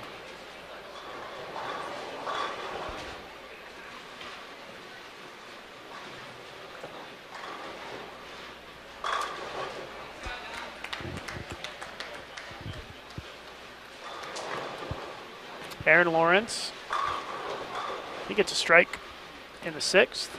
Big shot coming up here for John Janowitz.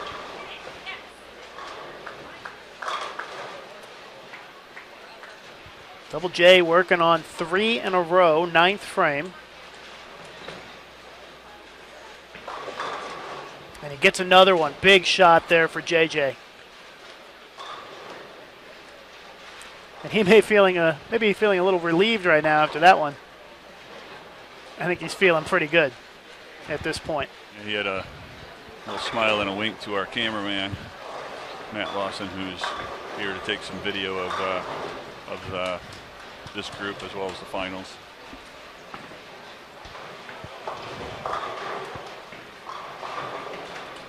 So I'm starting to feel pretty good about Zervinsky and Janowitz making it, especially with John's closing this game out with this 4-bagger here. You know, he's averaging 222 on the day. He's probably going to shoot right at that this game. He probably won't lose a lot of ground. Yeah. It looks pretty good for JJ right now. And Marshall Kent just left a 2.45. You see it there. Kyle King is going to be up here in a second with the front 9. Yeah. There's a lot going on here. There's a lot of variables. Yeah. That 2.45 by Marshall is a big one. Definitely needs to cover that and throw a few more in a row.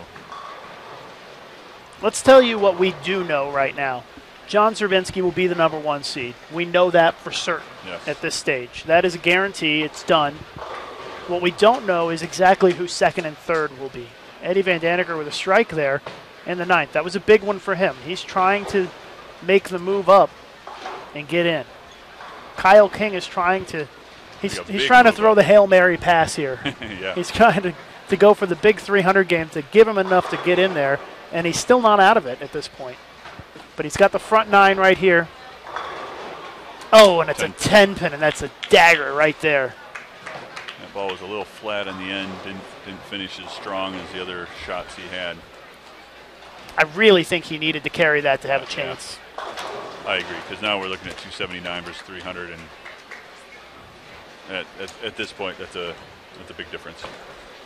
Marshall Kent covers his spare. He needs to throw a couple of strikes here to just solidify his place. Eddie Van Daniker had the open, but he's got a double going again. He's still at a 266 pace, which depends on how Marshall does. Marshall needs to keep stringing him. Do we know how, say, Kenneth and Eric and Guy Faulkner bowled? Let's look at E.J. Tackett for a second. Sitting in 28th place, 105 points.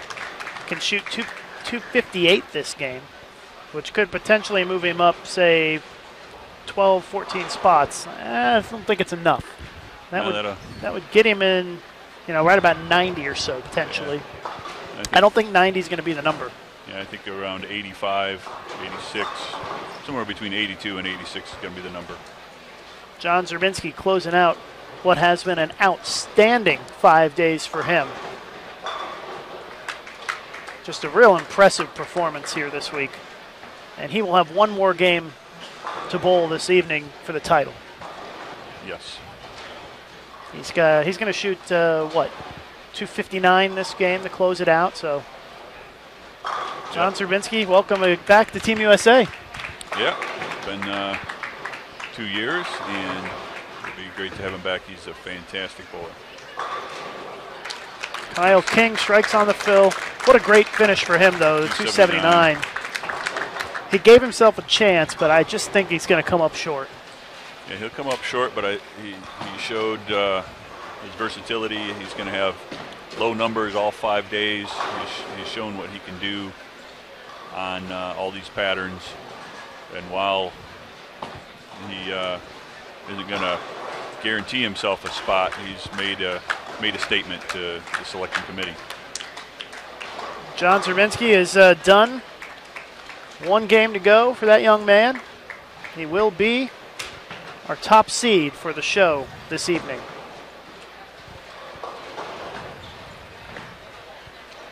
Yeah, 259 for someone who I said was just playing it safe.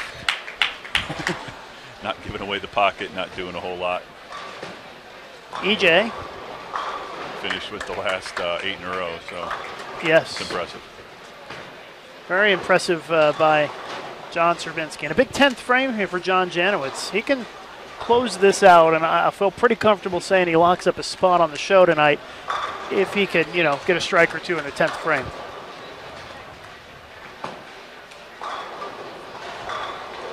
Well, there's one. There's one. It's looking pretty good for him, wouldn't you say, Neil? Yes.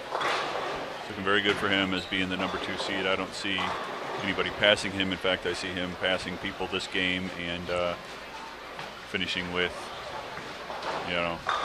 upper 70s, definitely low 80s, which will put him in second place. J.J. Tackett throws the second one in the 10th. He's looking at 258 if he strikes on his last ball. This all may come down to how Marshall Kent finishes. I'm thinking it will. Because Marshall still has 3 frames to go.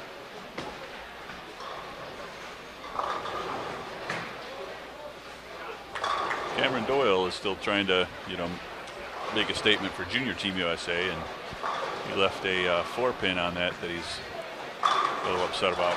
JJ, second shot in the 10th. Let's go ahead and punch his ticket. Let's say he's in.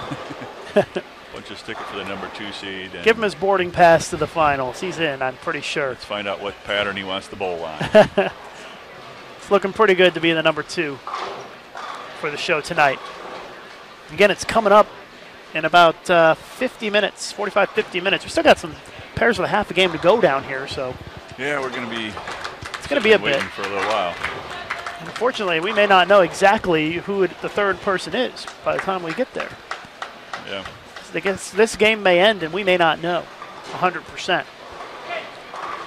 Oh my gosh, 9-pin left by Marshall Kent, which was a good shot. Didn't look like it was driving that hard. Usually if you have a big entry angle, you can leave the 9-pin. And just maybe a tad high. Here's the fill ball for Janowitz. What a finish for him, though. That looks high. Throwing the last 7 That's for beyond high. Brooklyn. Yes. Throwing the last 7, though, for 238. That's huge. Yep. He could have put himself in some trouble and made it in doubt, but he's getting some congratulations down there. He opened in the 4th. He wanted to put some pressure on himself. So it looks like John Zerbinski and John Janowitz. Cameron Doyle finishes with a 234. Eddie Van Daneker strikes first ball in the 10th, so he's still looking at 266 if he can throw the last 2. And that'll be a big number. That can move him up, and Marshall needs to watch a couple of the kids that are only a few pins behind him. If they bowl a big enough game, they can pass him, which will add points to him. A lot of it's going to have to do with how the people ahead of Eddie Van Daneker did in the standings. Another critical shot coming up here for him. Second shot in the 10th, can get into the 260s. He gets the strike. It's a nice finish for him. Hopefully that chopped spare in the 7th won't come back to haunt him. Yeah. I mean, the first shot was an errant shot, and the spare was painful, but yeah, you take that frame away, and he's had a great game.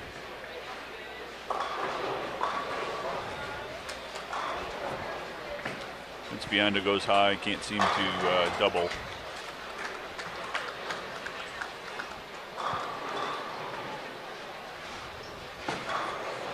Let's see what Eddie does here on his final shot. We simply don't know who the number 3 bowler is going to be for the show tonight at this stage, even though they're finishing the game. Correct. And he shoots 265. It's a great finish for him. And he's got a chance. He's got a chance. He would need to, he was 95th, and let's just assume Marshall stays in 2nd. That means Eddie would have to move up 13 spots with that game, and that may be tough. Yeah, but if Marshall comes backwards, yeah, he'd have to move up. You know, he's already in 15th, so he doesn't have a lot of spots to move up. But if he moved up 10 and Marshall moved back 5, there's 15 spots right there. Yeah, he needs Marshall to back up a little bit to him. I think here is what it looks like. And so that means we need to know how Kenneth and Eric and Gary are bowling, because they're pretty close to him. They're within 10, 12, 13 pins. And some of them are already done, and it's cleared on the scoring system, so we may not be able to find that out. Yeah, if anybody on the live chat saw. There's a lot of people in between, though, that we would have to look at. Yeah. If anybody on the chat saw how Eric Gorniak or Kenneth Benoit or Gary Faulkner finished, I'd love to hear those numbers.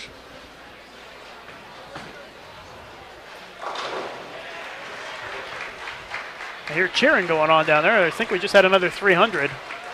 Not sure who it is. Marshall Kent, every shot key for him right here. He got out of that really smooth. 7-pin. And it was a little light. It looked good. It just didn't come up enough. Dylan Burns, 300 game. Oh, very good.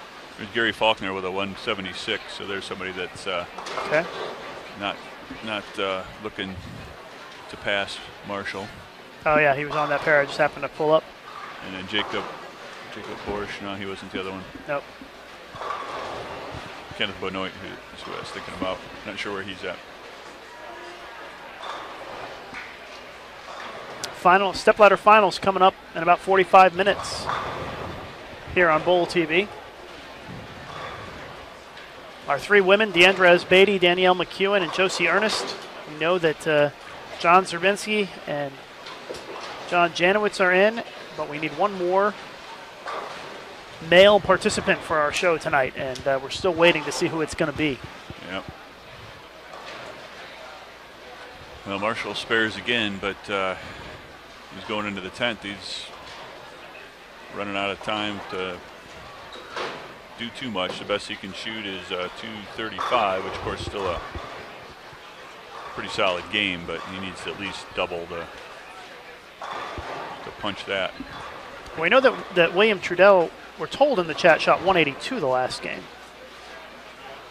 And so he would have to, well, so he could possibly pass him if he strikes out. Yes, he needs a double in the 10th to move ahead of William Trudell. Yeah. And so that would help Marshall because it would be at least one less more point. There would be 1 point there go away at least. Yeah.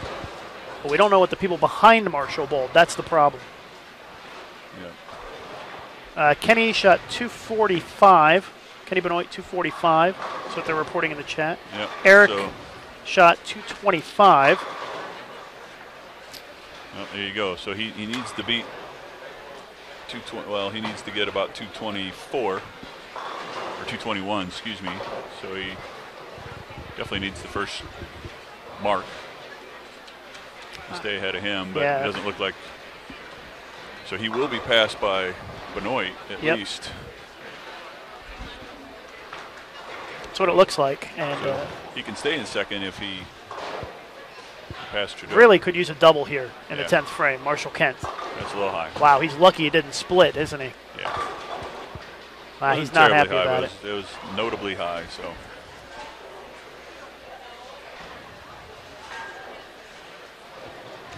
So he's going to lose a couple of spots, and he needs to cover this to make sure it's not at least one more. With Eric shooting 225, he needs to spare in 9 to tie him. So really, a spare and a strike to stay ahead of him.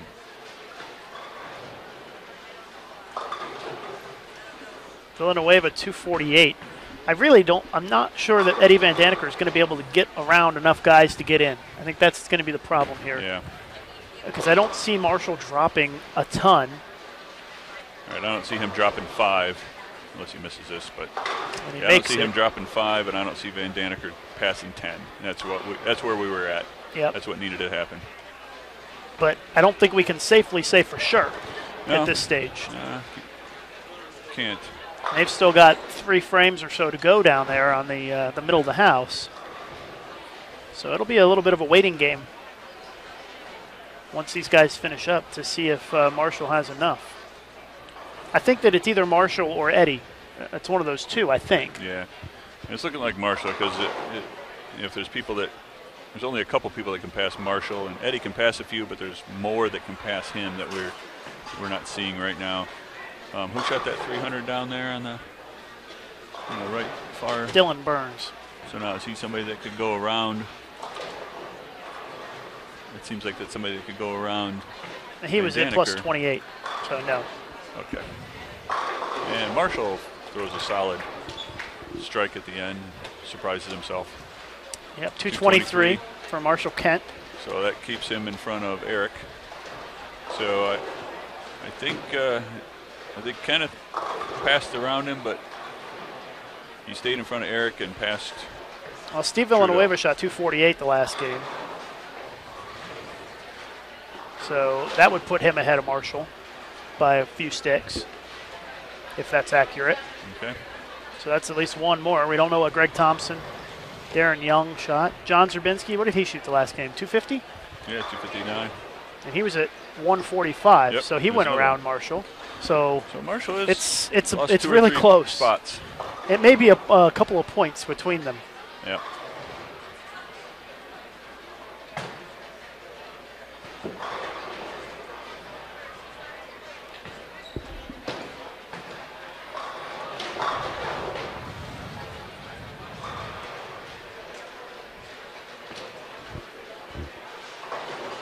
But I don't see anybody else having the ability to drop points other than Van Daneker. Biondo or Tackett bowled a good game, but like we said, the best he can do is get into the 90s. He can't get down to the low 80s, mid to low 80s, I think is what we're looking at, 82 to 85.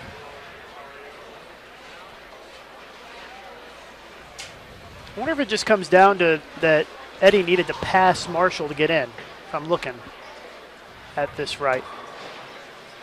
And I don't think that Eddie got ahead of Marshall. Marshall finishes at plus 200, and Eddie finished at plus 180. Yep. So I think that's what it's going to come down to. Yeah, we were saying that Eddie needed to move up 10 and Marshall down 5, and you're right. That puts them right yep. next to each other, and that wasn't going to be enough. Vince Biondo just couldn't get a double that game. He stayed clean, 196. Sometimes you get those pairs you just can't strike on both lanes. Scott Norton opened in the 10th for a 182. And Aaron is throwing his fill ball, looking at a 194. And yeah, they entered the day tied with 80 points each. Marshall and Eddie did. So yeah, that means that Eddie needs to finish, or needed to finish higher. Finish it higher, basically, and he didn't quite get there. He finished 20 pins short. So yep. Those two easy spares that Eddie Van Daneker missed in the last two games, looks like they may be the difference. 20 pins. That's about 20 pins right there. So I'm starting to feel a little more confident in the fact that Marshall Kent made it, but I'm not 100% at this point. Yeah. I think it's looking like it's going to be John Zerbinski, John Janowitz, and Marshall Kent. Yeah, so if I was Janowitz, I would pick the Atlanta pattern because that was the biggest differential he had over Marshall Kent. And, Zerbinski,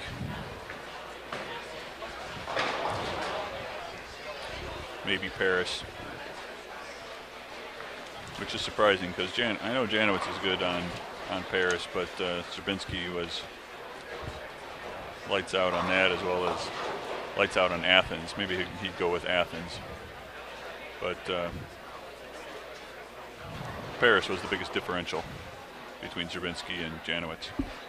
All right, well, we're going to wait for the official results to come in. We'll keep the stream up until we know the official results. And stepladder, I think, probably still scheduled for 6. I don't see any reason why it wouldn't be. Correct. Should be pretty close. If we can... They're starting to wrap up the 10th frame in some of these other pairs. Yeah, if we can get these other pairs here from 47 to 50 done, we should be able to start oiling in front of us. And if we can start that in 5 minutes, we should be able to start bowling at 6 o'clock. So I will let you go. Yeah, we will be back in a couple of minutes here when we have the official results. Neil, thanks for sitting in. And if you want to sit in for the finals, you're welcome to. If you have a chance, just let me know. Yep, then I'll see how things are going. I'll let you know. Okay, we'll check in and let you guys know the official results as soon as we have them.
The final official results are now in, and it is as we expected. John Zerbinski, your top seed. Marshall Kent comes into the number 3 seed, and John Janowitz, the number 2 seed. So Zerbinski, Janowitz, and Kent are your 3 for the men's step ladder. We're going to step away for a few minutes until we get started with the step ladder finals coming up.